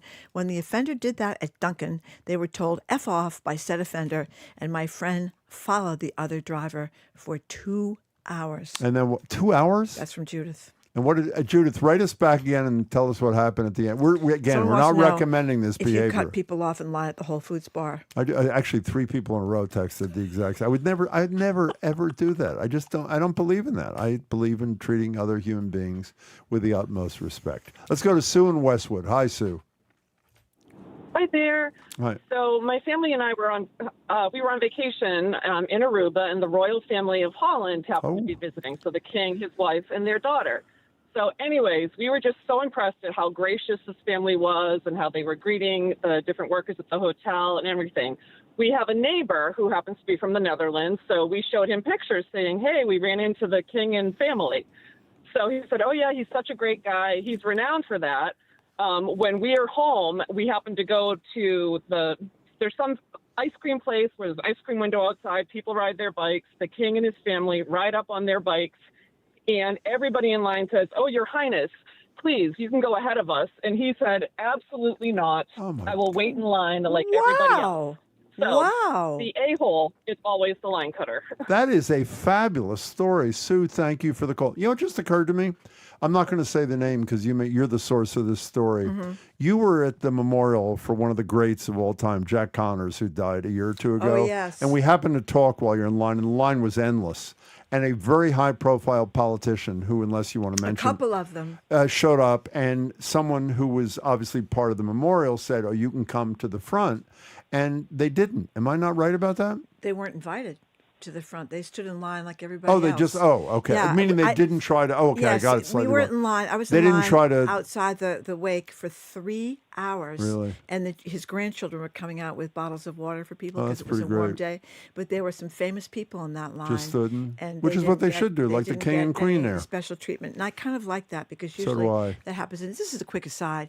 But you know, when you go to the State House for hearings... Now, Don't even. Unless they've changed Explain this. what happens. They have not. Well, you say you have a hearing, say it's some drunk driving legislation or something, and they'll have all these people are there who've been affected by a drunk driving situation or something. Real people. Real people, yeah. Lost family members. And they've already signed up. They're already there. They're in got line there to at 8 o'clock in the testify. morning. Yep. They're in line to testify. They have every single politician gets up there, and it could be 2 hours. Even if they show up 1 second before Yes, they and let testify, all the they all go politicians- ahead. And the problem I is get it. that the news stations can't stay there forever, and so they miss some of the most important stories from actual real people. It kills me that they do that. You know what in the State happens House. when I've been in that situation when I was a real person once? What? And I was sitting in the back of the room, I honked my horn. Every time the legislator, that works, by the way. You sneak in a horn, exactly. Every time a legislator tries to speak, you honk their horn until they just leave in frustration. that really Kristen, and got me going. I know it did. This person says Hold on, they've had the Mercedes person is the a-hole. I can't count the number of times I've been cut off by an entitled Mercedes owner, and my response is to lean on my horn and try to prevent them from cutting. By the way, I'm sorry I or you mentioned the Mercedes. Would you not agree that if the person was in a beat-up Camry, it's still the same sort of sin, right? Right, but they think of the person in the Mercedes is more entitled than the person in the beat-up Camry. Okay. Thinks that the other side person doesn't have to wait in line. You know what I mean? I understand that. Kristen in Shrewsbury, you've been very patient. Hi there. Hello. Well, hello. Well, hello to you. Hi. Well, the other thing is somebody in a beat-up Camry probably wouldn't do that. It is always the guys in the in those stupid cars.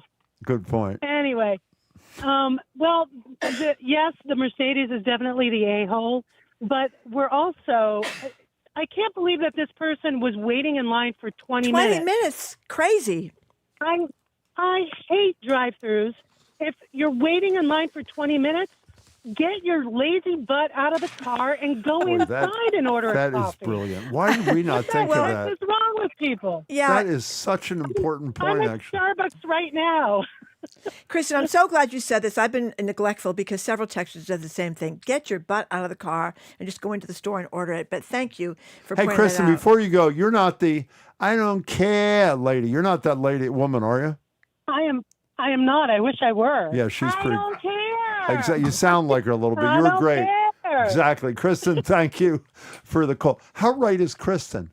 Can you imagine you just sit there for 20 minutes? If you're the honker, you sit there because you want to aggravate the other person. How about everybody else? Why don't they park their damn car and walk in and get their coffee?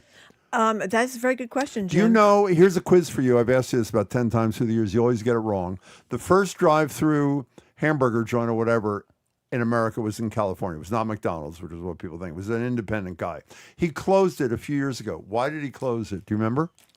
I don't know. Because people were getting so fat in this country that's right. by not doing what Kristen That's right, said, that's right, walking that's right. around that's why he shut it down. At least that's what the story says. Listen to this one. Please. Line cutters are always the a-hole. I go out of my way to alienate them. In 93 South, you take the exit ramp to go to Storrow Drive. Of course. Right? There's always a long line to go to Storrow Drive, and the a-holes inevitably fly down on the right-hand side. I've once or twice done that. I have too. Yeah. And try to cut over at the last minute. I make it my job to get in their way so they cannot cut over.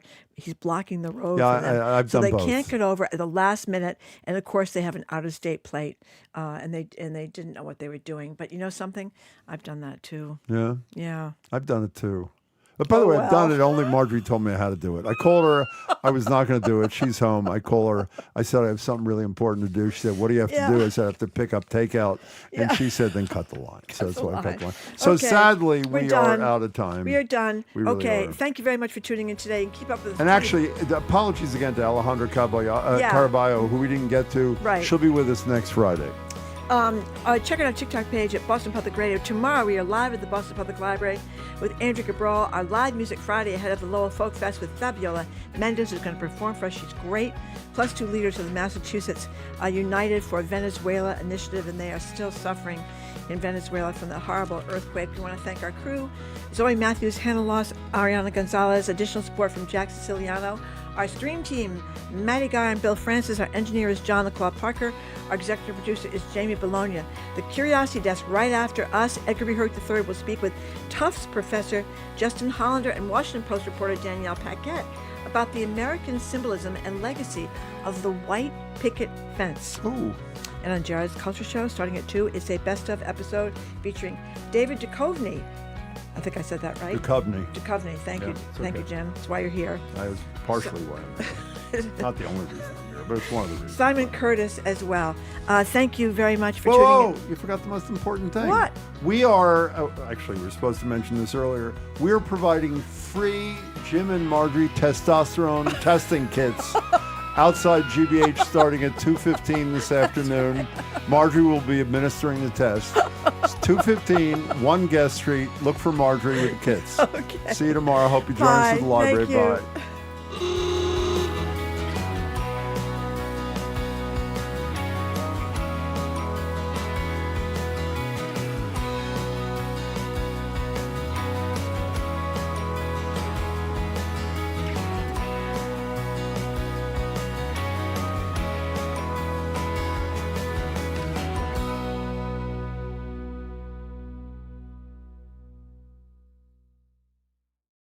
From the stories of centuries past to discoveries that will define our future, How Did We Get Here's, how-tos, and more.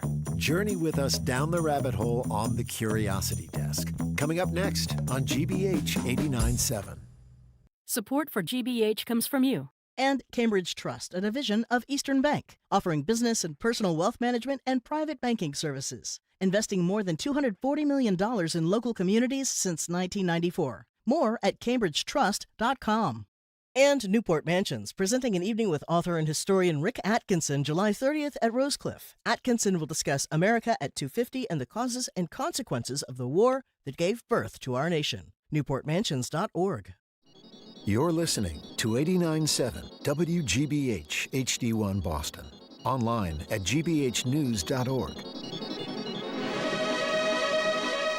GBH News. What matters to you? I'm Edgar B. Herwick III. Today on the Curiosity Desk, we ask what happened to the white picket fence. Turns out Americans just aren't buying into that symbol of the American dream the way they used to. Instead, they're opting for those cheaper, more chip-resistant vinyl privacy barriers. What do we lose when we lose the white picket fence, other than a pretty unobstructed view into our neighbor's yard? Then, roller derby veteran and author Erica Vanstone takes us inside her fast-paced, full-contact memoir, Don't Let Them Eat the Baby, Why Roller Derby is the Greatest Sport Never Sold. And this weekend is the premiere of Christopher Nolan's $250 million adaptation of the Odyssey. We look at how that ancient, epic poem has shaped everyday language that we use to this day. It's all ahead this hour on the Curiosity Desk. Live from NPR News, I'm Lakshmi Singh. The White House says it now has another 60-day clock to use military action against Iran without congressional approval. But NPR's Franco Ordonez explains the greater concern for the president and his inner circle may not be approval from Congress, but from voters as the midterm elections approach. Foreign policy rarely dominates midterm elections. This year may be the exception. John McHenry, a Republican pollster with North Star Opinion Research, says exit polls, for example, are less likely to cite the war in Iran as a reason for people's vote, and more likely to cite energy prices and the economy, which are driven by the war. Because gas prices have a ripple effect on everything. Prices, at every retail shop and at the grocery store will go up because, a gallon of milk doesn't walk to the grocery store. It gets driven there by a truck. That could change if the war expands and, for example, President Trump commits troops to the conflict, which he's been reluctant to do. Franco Ordonez, NPR News. President Trump has suggested he may address election security in a speech to the nation tonight at 9 Eastern. The Republican leader continues to assert claims of voter fraud in his 2020 election loss, despite findings to the contrary from the courts and state elections officials. The administration issued subpoenas to reporters who wrote about security concerns involving the new Air Force One. In a video posted to social media, Joe Kahn, the executive editor of the New York Times, responds to what he calls a naked attempt to intimidate the newspaper. Last week, the FBI and some senior administration officials asked the New York Times to disclose the sources who provided us with the information about the problems on the new Qatari-donated 747-8 jet that President Trump was using as Air Force One. They also tried to keep the New York Times from publishing this information. Kahn in a video posted to Instagram. Major floodings continuing across a large swath of Texas after a weather system inundated the state for the last few days. Governor Greg Abbott says at least one person has died. Texas Public Radio's Jerry Clayton has the latest. More heavy rain has fallen again, prompting evacuations and high water rescues in places like sections of the Guadalupe River, which has now seen higher water than last year's tragic flood. Officials have closed stretches of major highways. Emergency management officials have advised many residents in hard-hit areas to shelter in place unless they're in immediate danger. Forecasters say some areas could see an additional 10 to 15 inches of rain. I'm Jerry Clayton in San Antonio. At last check on Wall Street, the Dow was up 126 points at 52,784. From Washington, this is NPR News. Good afternoon. With the latest from the GBH Newsroom, I'm Henry Santoro. The number of people being sued for consumer debt in Massachusetts continues to rise. A new report from the Pew Charitable Trust found cases were up 50% in 2025 compared to 2019. Suffolk County, which includes Boston, saw the biggest rise in the state at 68%. Consumer debt experts say people are using credit cards for everyday living expenses like gas and rent. Megan Hurley is a bankruptcy lawyer who runs the nonprofit Massachusetts Debt Relief Foundation. She says people fall into debt just trying to survive. A lot of people do assume that it was, bad spending habits or lack of education. That's not the case. Like, my clients know their budget way better than, people making $100,000 a year because they have to make every penny count. GBH's Liz Niesloss will have more on this story coming up this afternoon on our edition of All Things Considered. Mosquitoes carrying West Nile virus have been found at a trap site in Worcester, prompting targeted spraying for today. The Worcester Guardian reports that city officials say health threats to the public are low and no human cases have been confirmed so far. In Worcester, additional mosquito control operations are tentatively scheduled for August 4th, 11th, 18th, and 25th, but those dates could change depending on the weather as well as other conditions. City officials say residents living in neighborhoods scheduled for spraying receive notifications through Alert Worcester by email, by text message, and social media. 85 degrees in Boston right now. This is GBH News. Support for NPR comes from NPR stations. Other contributors include Fisher Investments. Fisher's dedicated team of specialists provide resources on investing, retirement income, estate planning, and more. Learn more at FisherInvestments.com. Investing in securities involves the risk of loss.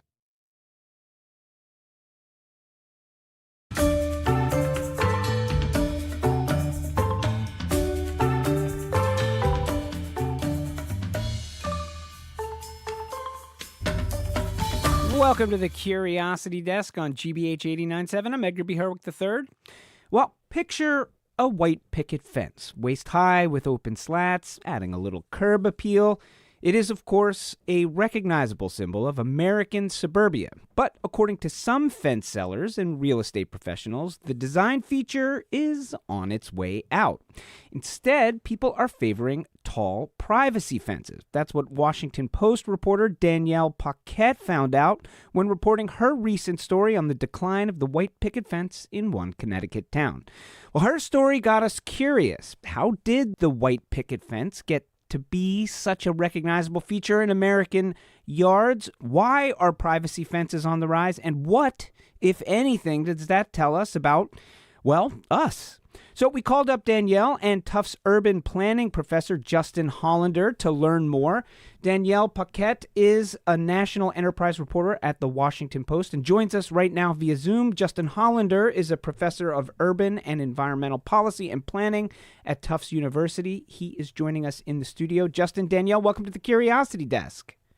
Yeah, great. Thanks for having me. Yeah, thank you. So, Danielle, I want to start with you and just tell us what inspired this story, and does it have anything to do with the fact that you did a story about picket fences and your last name is Paquette, and I feel like these things are related. I think, Edgar, you're right. You're onto something. Yeah. Now, so actually this year I've been digging into the state of the American dream, and what immediately comes to mind is the white picket fence. So I didn't set out to start a story about the decline of the fence. I had no idea they were vanishing as part of Connecticut and also lagging in sales across the country. But I started calling some fence sellers. I knew who I wanted to find. I didn't want a big company. I wanted something personal. I started looking for like a mom and pop style shop. And eventually I connected with Mike Dominique, whose family has been selling fences in Southington, Connecticut forever, for decades. His dad took over this business in the 70s, and Mike, he took the torch from there. So I call Mike, and I just start with a question: what's going on? You sell How's the fence business? Yeah. I have no idea where this talk is going to go. And he's like, well, I do sell them, but nobody's buying them right now. And I was like, really? They're, a beautiful thing you advertise on your website. What's going on there? And he told me this spring, for the first time ever, he had not received a single order to install a white picket fence. And he's sad about this because he's a guy who loves to work with his hands. He loves to work with cedar. So I asked, okay, well, what have you been selling? And he informed me that business had been absolutely booming for him, just not in the way he particularly prefers. All of his customers, 80% at least, have been ordering tall vinyl privacy fences. Mm-hmm.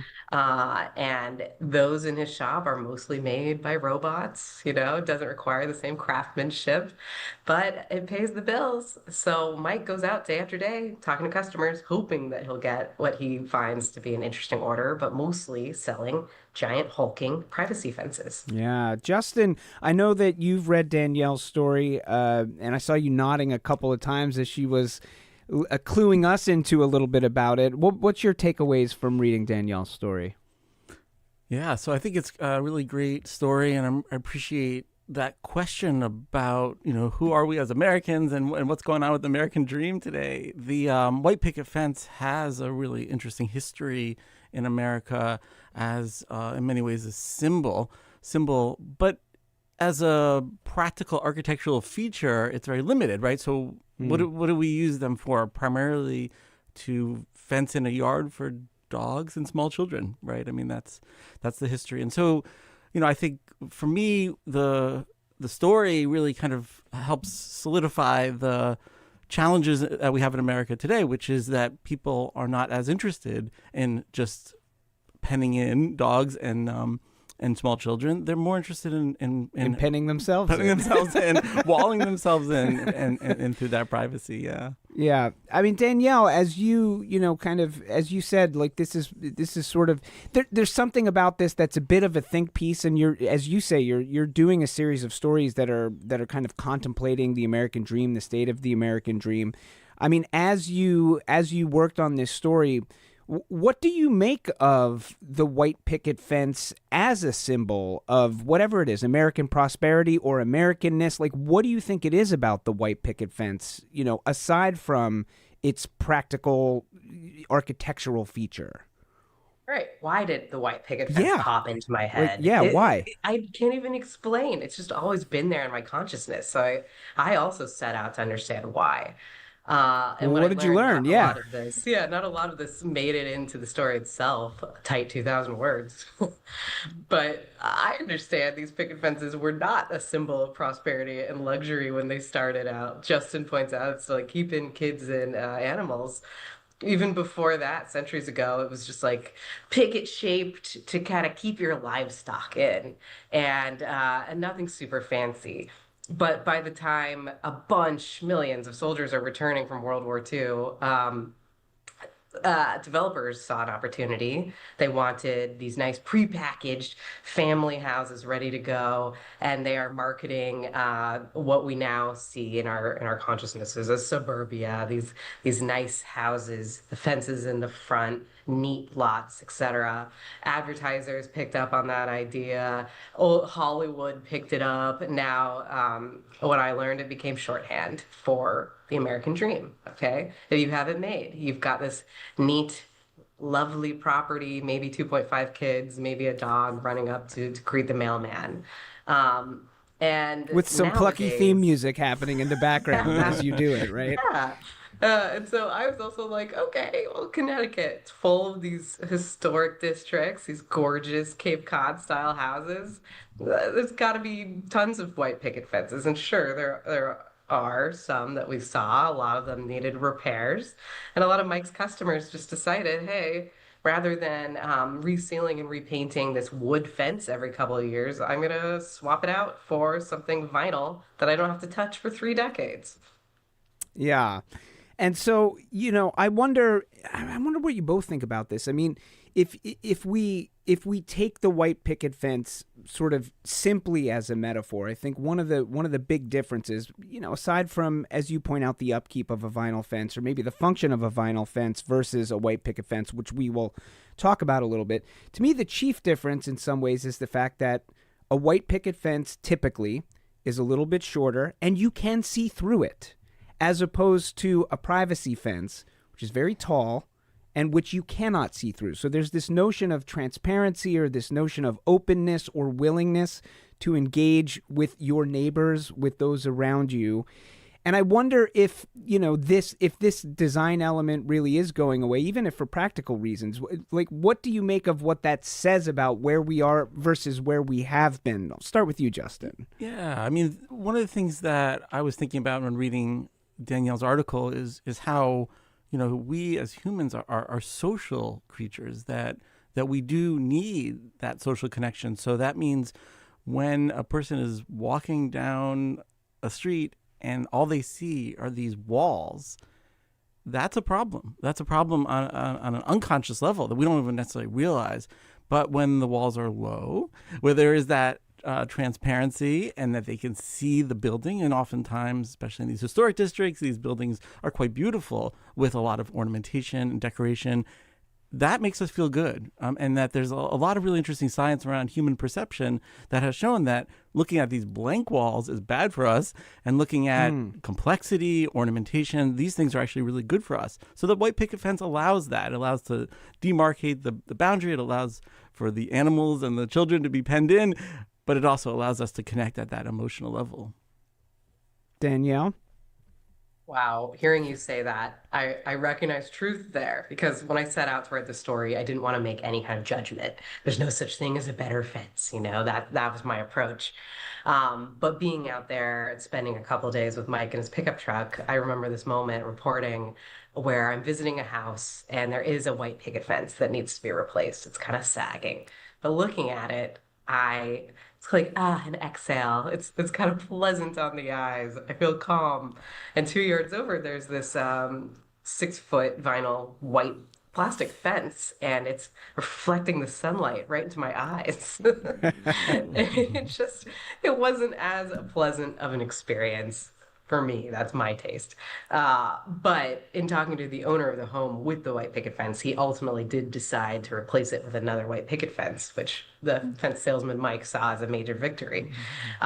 He said he really enjoyed driving home and seeing his life come into view. He could see his holly bushes and his pool and his barn and his whole yard, and it just gave him the sense of peace coming home. So it is interesting how these things that we might find boring, we're talking about fences, really do like awaken this inner emotional world. I mean, as a reporter, I got so many emails and messages. I was going to ask, what's the response to the story been? Shocking. I write about a lot of stuff. I write about life in America. I travel the country, kind of trying to make sense of our world. And I did not expect a story about fences to just set off this massive response. A lot of people sent me pictures of their fences with their pets or their kids, or they're musing on fences. One guy sent me a haiku about fences. I mean, how often do you get haikus as responses? I mean, was that your first haiku? Edgar, what about you? Have you ever gotten a haiku? Actually, I believe we have gotten a haiku or two here at the Curiosity Desk, which I count as a point of pride, really. And for the record, send us your haikus at curiositydesk@wgbh.org. No, Danielle, keep going. Sorry there. I very much welcome that. Yeah, I wish I came prepared with the haiku to read to you guys. But yeah, it was touching as a reporter, you always want people to be interested in what you're writing, and you hope to whip up conversations, and you want to learn more through that response. When people write to me, I read every word. I want to know what you're thinking about, what life is like for you, what are the big changes you're seeing. And quite a few people lamented the fact that when they walk outside, they're not making eye contact with their neighbors, and this feels different to them, and it feels concerning to them, and I think that's worthy of further exploration. Yeah. Justin, I wonder, what about the idea if we had no fences at all? I mean, is this on the table? Are there places where where it's common to not have fences at all?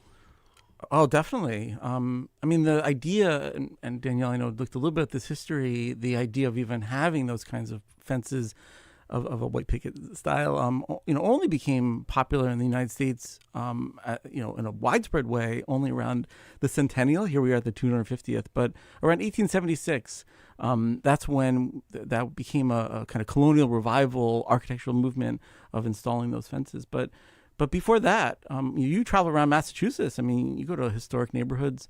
Very few fences in those pre-1876 neighborhoods. Yeah. Before I let you go, do both of you have fences in your homes, and are they white picket fences? I have zero fences. Zero fences. Zero fences. Zero fences in your home. And I don't have a dog either. But, is that a conscious choice, or is it just that's where you live? There's no fences. A fence is quite expensive. So also an economic choice. Yeah. Okay. How about you, Danielle? Expensive. Yeah, they are expensive. Well, I have a dog, and she's an escape artist. Yeah. So I've got, in the front of my house, I live in a classic DC row house. I've got a wrought iron picket fence height. You can see through it, okay? Yeah. But in the back, I've got this wood stockade that the dog couldn't possibly jump over. All right. We've been speaking with Washington Post Enterprise reporter Danielle Paquette and Justin Hollander, Tufts University professor of urban and environmental policy and planning, about the white picket fence. Thank you both for being with us today on the Curiosity Desk. Thanks for having me. Thank you. Up next, Erica Vanstone takes us inside the wild, whirling world of roller derby, a sport built on grit, sisterhood, and soul. I'm Edgar B. Herwick III. This is the Curiosity Desk. Stay with us.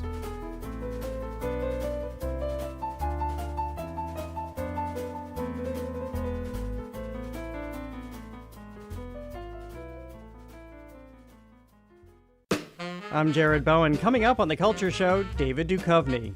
The actor, singer-songwriter, novelist, and now poet joins me to talk about his debut collection. Titled About Time, his poems look at family, memory, and aging all through the shifting lens of time. They're provocative, challenging, and not without moments of dark humor. That and more on The Culture Show today at 2 on 89.7 GBH.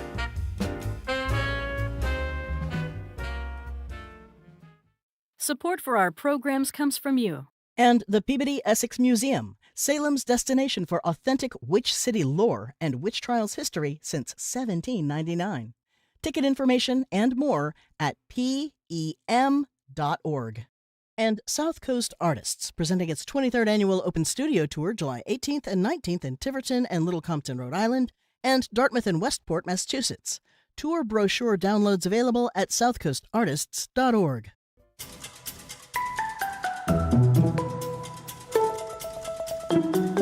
You're listening to the Curiosity Desk on GBH 89.7. I'm Edgar B. Herwick III. Well, when it comes to roller derby, Erica Vanstone has seen it all, from the bruises to the breakthroughs. As a former announcer turned skater turned commissioner, she spent years in the rink helping to steer a sport that is fast, fierce, feminist, and often misunderstood. In her book, Don't Let Them Eat the Baby, Why Roller Derby is the Greatest Sport Never Sold, Vanstone takes us inside the culture and the chaos of a movement built from the ground up. Part sports, part sisterhood, and all grit.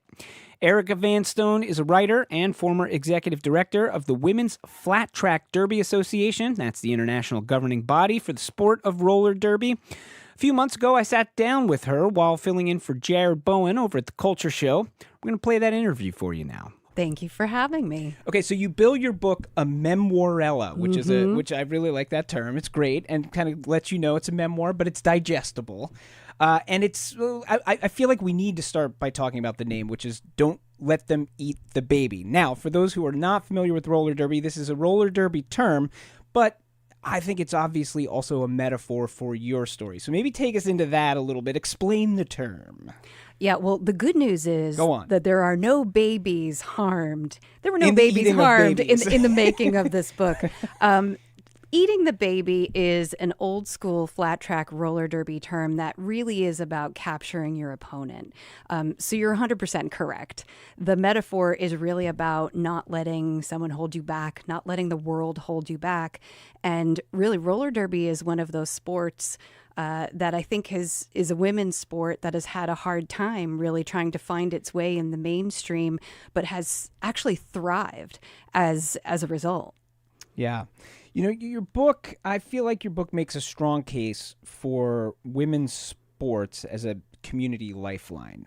What is it about roller derby in particular that called out to you and that clearly calls out to a lot of people through the years up to and including today? I think one of the most dynamic things about women's flat track roller derby is that it was designed by and for women. And that is really a rare thing in the world of sports. You were talking about the Bruins earlier. Yeah. Hockey is designed for men. And then when women's hockey is played, a lot of those rules are retrofitted to work with women. And in many ways, it's a bit of a derogatory experience because it takes something and waters it down under the idea that maybe women just aren't quite at a certain level. Roller derby was designed exactly from the beginning with women in mind. And so as a result, our rules are different. The sport is just designed differently. So let's get a couple things straight, because I think one of the things you clearly get in reading this book is, part of this is about figuring out, as you say, your own voice, but as a sport, how to make sure you are the ones who are in charge of identifying what you are and aren't. But there's a lot of misconception around roller derby, in part because pieces of it or versions of it have been kind of grabbed by other people, maybe who don't understand it as well and tell some version of the story. So what is flat track roller derby versus what somebody might right now be picturing in their head in terms of when I just say roller derby? I can guarantee you, if they haven't ever seen flat track roller derby, they're probably thinking about the Kansas City Bomber, or they're really thinking about old school 60s and 70s roller derby that was played on a bank track. So that is the primary difference between bank track and flat track. Around 2000, a group of women were starting up a roller derby club in Austin, Texas, and it was banked track. They're probably $30,000 or $40,000. They were just at the time, just for the track. Yeah. So the cost of maintaining and running a bank track roller derby league was very costly. Whereas with flat track, you could take pretty much the same shape and you could draw it with a piece of chalk or put it down with a piece of tape and have yourself a game.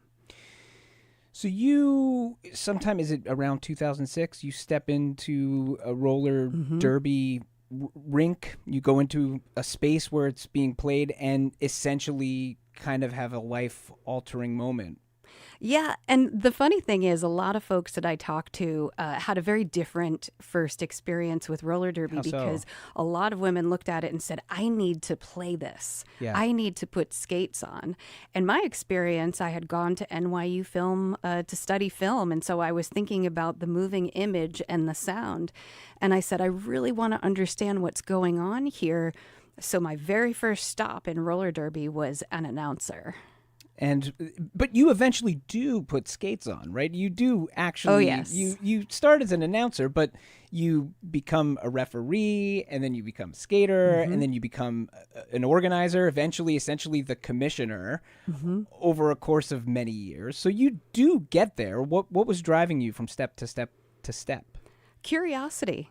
I really wanted to understand the opportunity to take a brand new sport and expose it to more people is not something that comes along every day. You think about baseball, that's over 100 years old. You think about the NFL, that's almost 100 years old. Really, these are opportunities that don't come along every day, and especially for women. So at every turn, I said, well, what if we sort of build out announcing? Well, what if I learn more about the rules? Well, what if I even try to put on skates and get inside the strategy brain? Yeah. Will that make me a better announcer? And all of it did. So you say opportunity, but also, certainly this book doesn't shy away from it. Plenty of pitfalls too. It is a double-edged sword to be at the beginning of something where it has not fully been defined, and along the way, as you in your sort of memoir piece of this, I think, are figuring out your role in roller derby. Roller derby is figuring itself out, and there's all kinds of outside pressures on that, but there's also pressures inside in that, and there's just basically, the messy idea of a democracy and how you grow something when everybody who's involved, and it sounds like the ethos is that you want everybody who's involved to have a piece of it and have some ownership in it. But of course, you put even just 100 people in a room, all of whom feel ownership over something, and then you say, where do we go from here? That inherently is a very difficult conversation to have. Yeah, but I do think democracy's messy. Yeah. And I think that roller derby is a microcosm of that experiment. And we really did a lot and learned a lot as we go. I think one of the primary messages of the book, though, is that failure is actually necessary for success. And falling down and learning how to fall down and get back up is the true message of resilience. There's a big sort of strain of sort of thread in this book that is particularly, and as you said earlier, you went to NYU Film School, and one of the things you really take ownership over through the course of this is the idea of how could we theoretically and then actually present this sport on television, right? How can we present this to a wider audience? And some of it is, your film background and the technique of that, and saying, like, how do I capture what I feel in the arena and have that translate on a screen? But there's a whole other piece of it, which is eventually, again, outside forces up to and including the behemoth ESPN, and these moments, these incredibly important pivot moments where you and others who are part of the sport have decisions to make, where you say, are we willing to compromise on this piece of it, that piece of it, the other piece of it, in order to meet ESPN's demands or meet the expectations of what might be a wider audience out there for you? Why do you, you spend a lot of time kind of grappling with this in the book, and why do you think that's important to kind of show those moments, warts and all? I think authenticity is incredibly high in cost, but not having... what do you mean by that? So not having authenticity, I think, though, is a higher cost.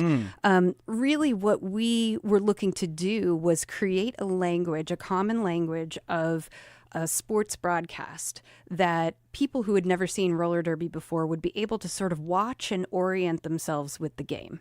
So my goal, from coming from NYU Film, working with the organizations that I did, I kind of said, I need the camera angles to be uniform. I need the graphics to be uniform. I need this to look like the sports experience so people understand it. But by the time we had put all of those pieces together for the sport, I realized that people didn't necessarily want to understand it. They wanted to impose their version of what it should be onto it. And I realized that was the point at which we should not go further. That was the point, really, our authenticity and who we were as a community was on the line. Where do you find the resolve, the gumption to sort of put your foot down in a moment like that? I mean, certainly the idea of, it is one thing to say we're gonna hang on to our authenticity or our integrity when the stakes aren't that high. But at various points in this, the stakes are incredibly high financially.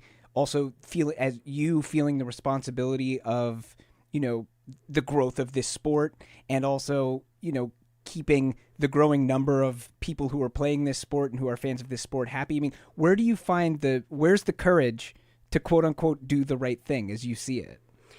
For me, learning the sport of roller derby, playing roller derby, created this confidence in myself, in the body, that I did not really expect to have happen. And I saw it happen years before I even put on skates to my friends.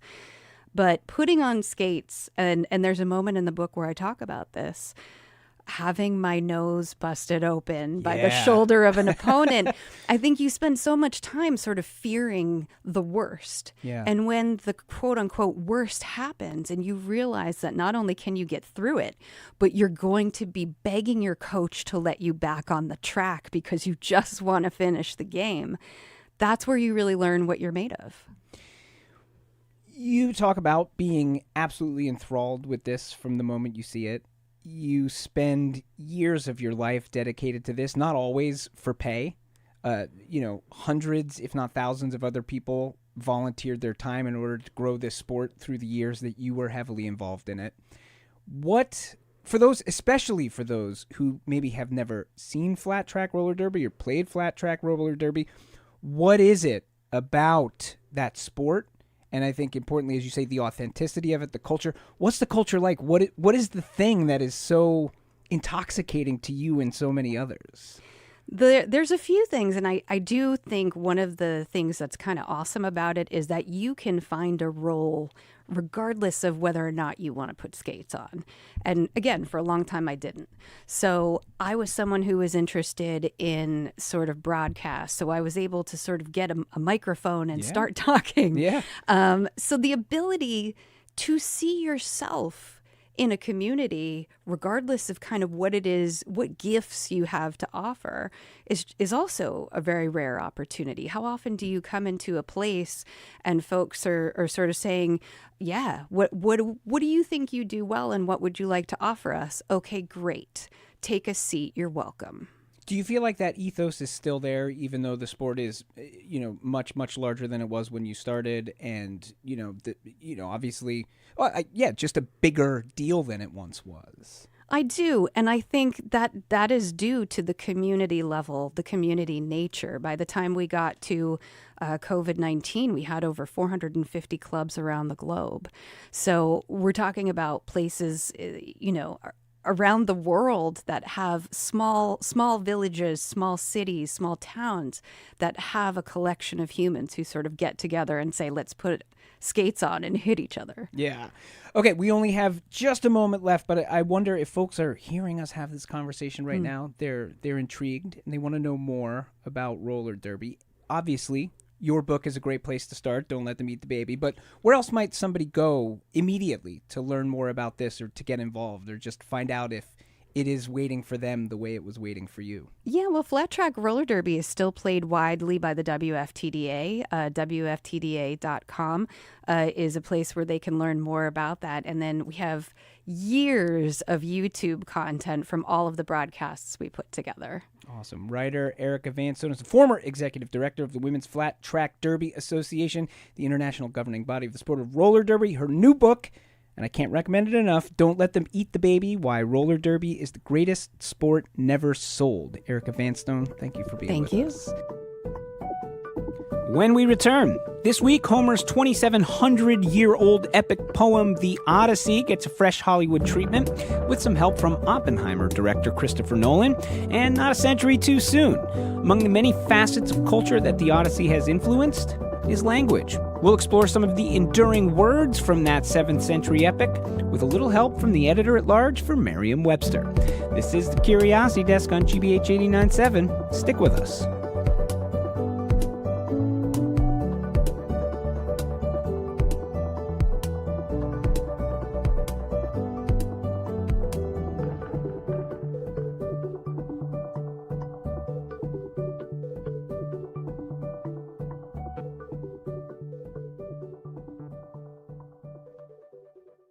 Next time on In Common, for lots of the world, insects are a major food group. So why not in Massachusetts? Consumers are actually more open to it than you would think. Foodies on the Cape and in Boston help us get over the ick factor. Plus, a debut novel set in Western Mass. It felt a lot more natural to be writing about home. Natural, even though it is a disaster story. That's In Common, Saturday at 2 on GBH 89.7.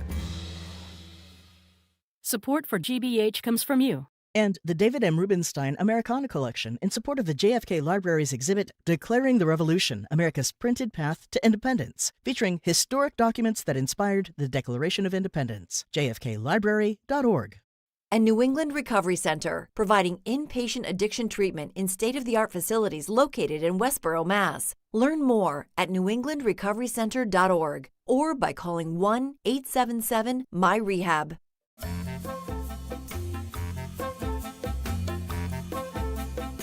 You are listening to the Curiosity Desk on GBH 89.7. I'm Edgar B. Herwick III. Well, this weekend, a Hollywood adaptation of Homer's The Odyssey hits theaters. The whole thing cost about $250 million to make and was directed by none other than Christopher Nolan. So is the poem better than the movie? We're going to have to wait and see. But the degree of hype behind this film is a reminder of the enduring cultural draw of that 7th or 8th century epic. One clear mark of its impact is on the language, the words of that poem that would plant their roots in our cultural minds for centuries. And yes, that includes the obvious, the word Odyssey. We're joined right now over Zoom by Peter Sokolowski. Peter is the editor-at-large for Merriam Webster, host of the podcast Word Matters, and from time to time, he's also a Scripps National Spelling Bee judge. Peter, great to see you as always. Welcome back to the Curiosity Desk. Great to be with you. Happy summer. Happy summer. You excited for the Odyssey? I mean, you work for a dictionary. You've got to be an Odyssey guy. Absolutely. I can't wait. But I think we have to wait because IMAX tickets are sold out. Indeed. All right. So, how are you thinking about this? I mean, obviously attention on the story, but, this is a work of literature. And what are you thinking about as this hits theaters and people are once again thinking about this epic work of literature? Well, it made me think about the word epic itself, which is a word that we use all the time, which really refers to this kind of story, the big blockbuster of the ancient world. So you've got the Iliad and the Odyssey, the Aeneid. These are terms that, these are stories that are called epics. And that word epic comes from a Greek word meaning poem or word or speech. And it was first introduced in English in the Renaissance, in the 1500s, to refer to exactly this, to refer to Homer's epics, the Iliad and the Odyssey. So this is a word that is not itself an ancient word, but has ancient roots. Oh, fascinating. So I mean, this is why we have the word epic. That's right. And the fact that we now use it in a kind of a modern way to say impressive or extraordinary, like epic failure or epic showdown, is a great example of how language evolves. But those uses really only date back 40 years into the 1980s. Yeah. So, one of the premises here that you sort of laid out is like, it's not just epic, but there are words that are like important in this particular epic, this particular poem, this particular piece of literature that we still use today, whether we know it or not. So you point out epic, but what are some of the other ones? Right. There are some words that really come from the text, which is astonishing. So cool. Yeah, it is. It goes back that far. Well, the word Odyssey is the first and easiest example. The word Odyssey, which comes from Odysseus, so from the name of the principal character, of course, and that makes it an eponym, a word that comes from a name, an eponym. And what's interesting about Odyssey is that this was a word already present in Anglo-Saxon and Old English before the Norman conquest. In other words, there was a knowledge of Homer's poem in Interesting. that's right, in ancient medieval England, and therefore in ancient medieval English. So the word Odyssey referred to the Odyssey already, but the newer use, the more recent use, just to mean a kind of a challenging voyage or a test through time, and that's a more recent way of using the term Odyssey, of course. How recent is more recent? Well, that goes back to the Renaissance. The Renaissance is really this kind of period of rebirth and rediscovery, and it was mostly about words. We think of the Renaissance as being architecture and music sometimes, but the Renaissance, the rebirth, as it were, was a rediscovery of texts from classical Roman literature and the Library of Alexandria and the ancient Greek of the Bible and of course the works of Homer. So the fact is, it goes back to these original texts. The Odyssey was used as a title in Old English, but used as a kind of figurative word for a journey, a difficult journey. And there's something interesting about Odyssey because some people take the character of Odysseus as someone who was tested by the gods. He was hated by the gods because they kept throwing everything they had at him and all the tests. And so that there was a connection to the words regarding hatred, like odious, meaning hateful, or odium, meaning hatred. And it was thought that Odyssey or Odysseus, because they sound the same, it was thought that maybe that the name Odysseus comes from the name hated one. But you know what? That's one of those stories lost in the mists of time. We'll never know if it's true. It's kind of like the epic itself. It's just a good story. Yeah, interesting stuff. We're talking with Peter Sokolowski, editor-at-large for Merriam Webster. We're talking about some of the words from the Odyssey that we still use today. This is, of course, in honor of the fact that we've got a brand new big-budget Hollywood blockbuster version of the Odyssey hitting theaters this weekend. What else you got, Peter? Well, a word from the text itself is, of course, siren. And that's a modern word. We all know it's the loud, noisy thing for emergency vehicles today. Exactly. But it was originally, a siren was a group of female and partly human creatures in mythology that lured sailors to their destruction by their singing. And it's an important episode, of course, in the Odyssey. And siren, it was a character. It was a type of nymph, as it were, or kind of magical creature. And that name has been transferred through the centuries and through the millennia to today.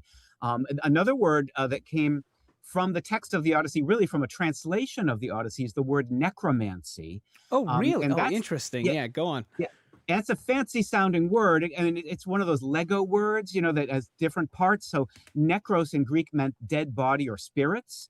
And mancy, that's the same root as mantis, as in praying mantis. It has to do with prayer. So necromancy means communicating with the dead or praying to the dead to predict the future or to gain insight and wisdom. And so necromancy, that was the Latin translation of the title of a chapter where Odysseus visits the dead, where he goes and visits the land of the dead. And so that term has come into English to mean kind of magic. It's kind of a fancy word for magic. Yeah. And now it's used to describe things that are sort of hard to understand for the lay person, like legal necromancy or digital necromancy is the kind of figurative way we use this word today. I want to go back to siren for a second. I mean, one of the things that I've learned from talking with you through the years is you talk about the idea of like words that stick around for long periods of time stick around in large part because they are useful to us. They continue to be useful to us. But I think of a word like siren, which is so specific in a way. How does a word like this, which doesn't seem like it's particularly useful, stick around for as long as it does? I think with the characters from the Odyssey, like the siren, and there are others, notably the Cyclops and Calypso, it's because they are very distinct and discernible. The siren became known as a woman who is alluring or attractive. And then, of course, we have siren song, which is something that attracts you possibly to your own peril. Yeah. And so that because these are useful terms and easily discernible and very memorable from their literary use, they move away from the literary use into our general use, and they have stuck around. So you mentioned a couple of others there, and I'm going to seize on one of them. A cyclops you mentioned, and cyclops, I think we know what a cyclops is. We still use that specifically around, a cyclops figure. But the other one you point out is calypso, which is a word that we still use today, but not always necessarily to mean this particular nymph. I mean, calypso, I hear calypso, and I think about music from Trinidad and Tobago. Yeah, I do too. That's the first thing I think of, and it's music that makes you want to move. It's a great kind of rhythm. And so, calypso associated with the sea, therefore, and Trinidad, of course, is an island. And of course, a lot of the rhythms of the islands are connected with the sea. This is a little bit of a gray area. We're not 100% sure how that music came to be known as calypso, because the African origin of the name of the music, that was the language used on Trinidad, called it kaizo or kaizo. Kaiso is the normal spelling. And we just think that these two words sort of melded together, that calypso as a kind of symbolic sea reference, and the rhythmic island music that is connected to the sea, that had a sort of similar first syllable, ultimately became the same word. So calypso came from kaizo, but calypso, of course, really is the word from Homer's Odyssey. That's fascinating. I mean, is there like a name for that phenomenon, that idea of like, oh, we have this other word that sounds like this other root word, so we just adopt this other word for it? Or is that just a kind of a unique phenomenon? Oh, no, it happens all the time. It's called folk etymology. An easy example is we say for a chaise, we'll say a chaise lounge. But the term was borrowed into English as chaise longue. It was a long chair, in chaise longue in French.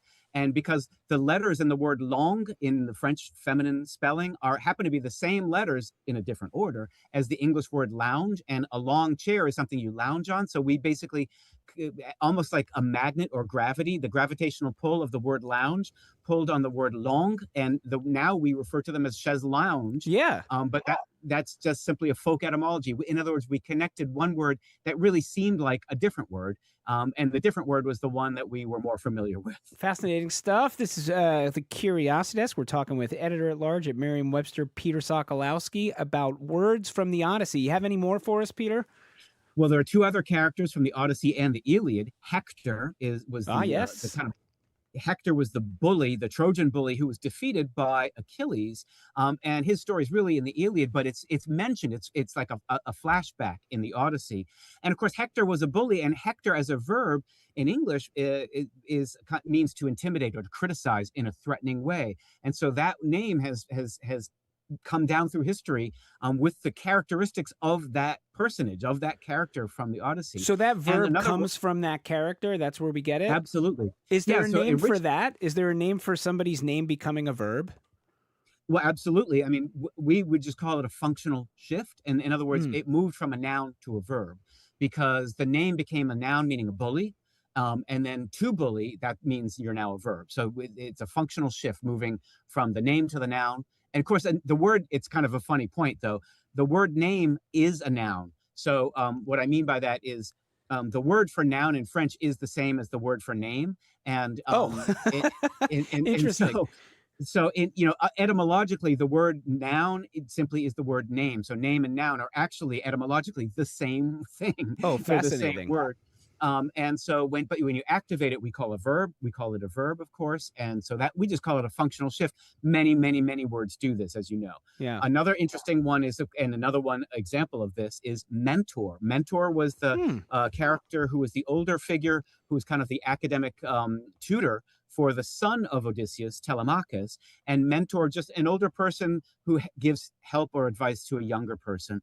And that was a character in the Odyssey, but the reason it came into English was actually because of a big hit novel around 1700. The novel was by François Fénelon. It was a French novel called The Adventures of Telemachus, son of Ulysses. Ulysses is the same as Odysseus. It's the Latin name of the Greek name, the Latin form of the Greek name.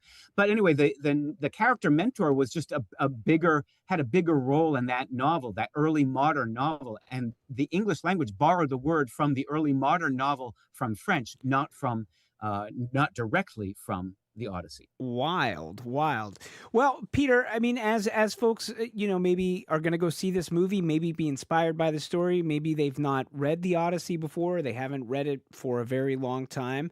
What do you think? Worth going back and reading, and what should people be thinking about as they consider whether or not to do that? Well, what's interesting is the translations, right? I mean, there are several recent translations. And when I say recent, I mean in the last decade, which is astonishing. And what you realize is if you just read a page of the same passage from 2 or 3 different translations, and it's especially interesting to read one, for example, from the age of Shakespeare, and then one that was written recently, and you'll get a different color, a different poetry, a different perspective. And, think about that's what biblical scholarship does too. They read different interpretations, different translations from different eras. And this is a timeless story. And some people say it's the original story. It's a romance. It's a horror film. It's a monster movie, and it's an adventure movie. And so it's all wrapped up into one. So it does sort of bring us back to basics and back to the origin. We can only hope that the movie lives up to all of this. And of course, if you are going to go back and read this, any translation, not a bad idea to have your Merriam Webster dictionary with you in case you need to look something up. Absolutely. Thank you. All right. We've been speaking with Peter Sokolowski, Merriam Webster editor-at-large, co-host of the podcast Word Matters. As always, thank you, Peter, for being with us here on the Curiosity Desk. Great to be with you. Thanks.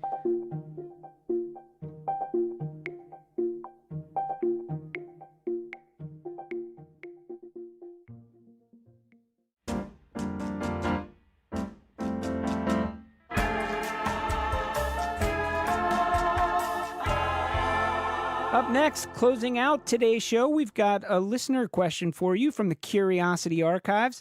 And remember, you can always submit any question you might have for us by filling out that form on the Curiosity Desk landing page at gbhnews.org.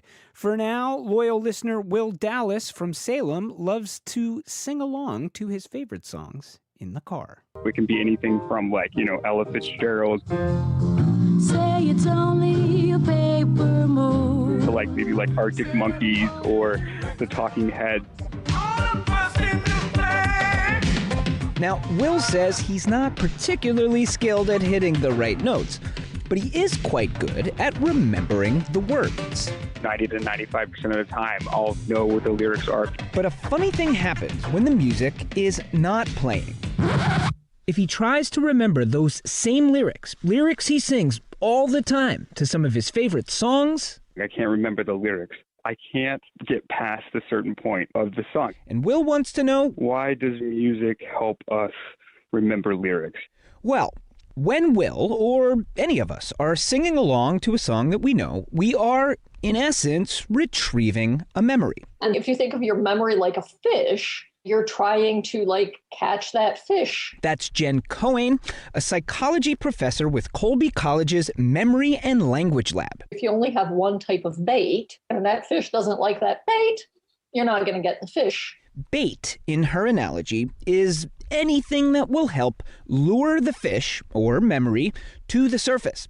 It's something scientists call memory cues. The more things that fish likes, or the more cues that memory is primed by, the easier it is to retrieve it. And songs are chock full of memory cues. A tackle box flush with all sorts of bait. There's rhythm, there's tempo, there's beat. There's the melody itself. Maybe a memorable drum fill here. A distinctive guitar flourish there. All those things together would contribute to why you can remember lyrics well in general. And specifically, if you take away the musical component, why people are like, oh, wait, what comes next? In addition to the fact that without the music, you are fishing without a full tackle box, so to speak, another key factor is the type of memory we're fishing for. According to Amherst College psychology professor Matt Shulkind, we can broadly divide memory into 2 camps. The first is something called procedural memory. If you think about hitting a golf ball or hitting a tennis ball, that requires memory. The more you've hit a golf ball, the more you hit a tennis ball, the better you're going to be at it. This type of memory is distinct from what's known as declarative memory. Declarative memory is if I ask you some factual information like who's the president or where you went to high school. Now, when we simply try and recall the lyrics to a song without the accompanying music, we're leaning on our declarative memory. Shulkin says it might be that when we learn a song and its accompanying lyrics all together, we're actually making more of a procedural memory. The listener is used to singing the song. That's how he's always heard it, and that's how he's always practiced it. And so now to try and suddenly say, okay, I want to extract the lyrics and divorce it from the music, that might actually be difficult. To be sure, memory is complex. Shulkin says that there are studies that suggest even if we learn them at the same time, our memories for the lyrics and the music are stored in completely different places in the brain. And then Colby's Jen Cohen points out there's also powerful research that demonstrates just how intensely the memories for music and lyrics remain interconnected. There's this body of research with patients with dementia. These are nonverbal, non-communicative patients often. And if they play them their favorite songs, they can actually sing them. And they sort of like wake up again. Cohen says that's because there's often another powerful factor at play when it comes to music, emotion. And she says the emotional memories associated with our favorite music have been shown to have a powerful impact on mood. Given the past year, it seems as good a time as any to fire up some of those old favorite songs and sing along, no matter how well you remember the lyrics. And if you've got a question you'd like to ask us, head on over to the Curiosity Desk landing page on GBH. Fill out that question form. It really does fuel the show. As I like to say, there is no question too big, no question too small, no question too weird.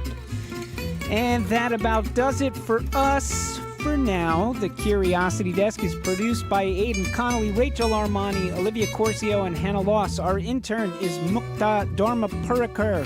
Patty Daniels and Jamie Bologna are always there to help jog our memory. Our engineer is John LaClaw Parker. Special thanks to Andrew Massawa. We will be right back here in 23 short hours on GBH 89.7 and streaming on YouTube. If you can't wait that long, got the podcast version of the show. You can get that wherever it is you get your podcasts. Until next time, I'm Edgar B. Herwick III. I hope you will stay curious out there.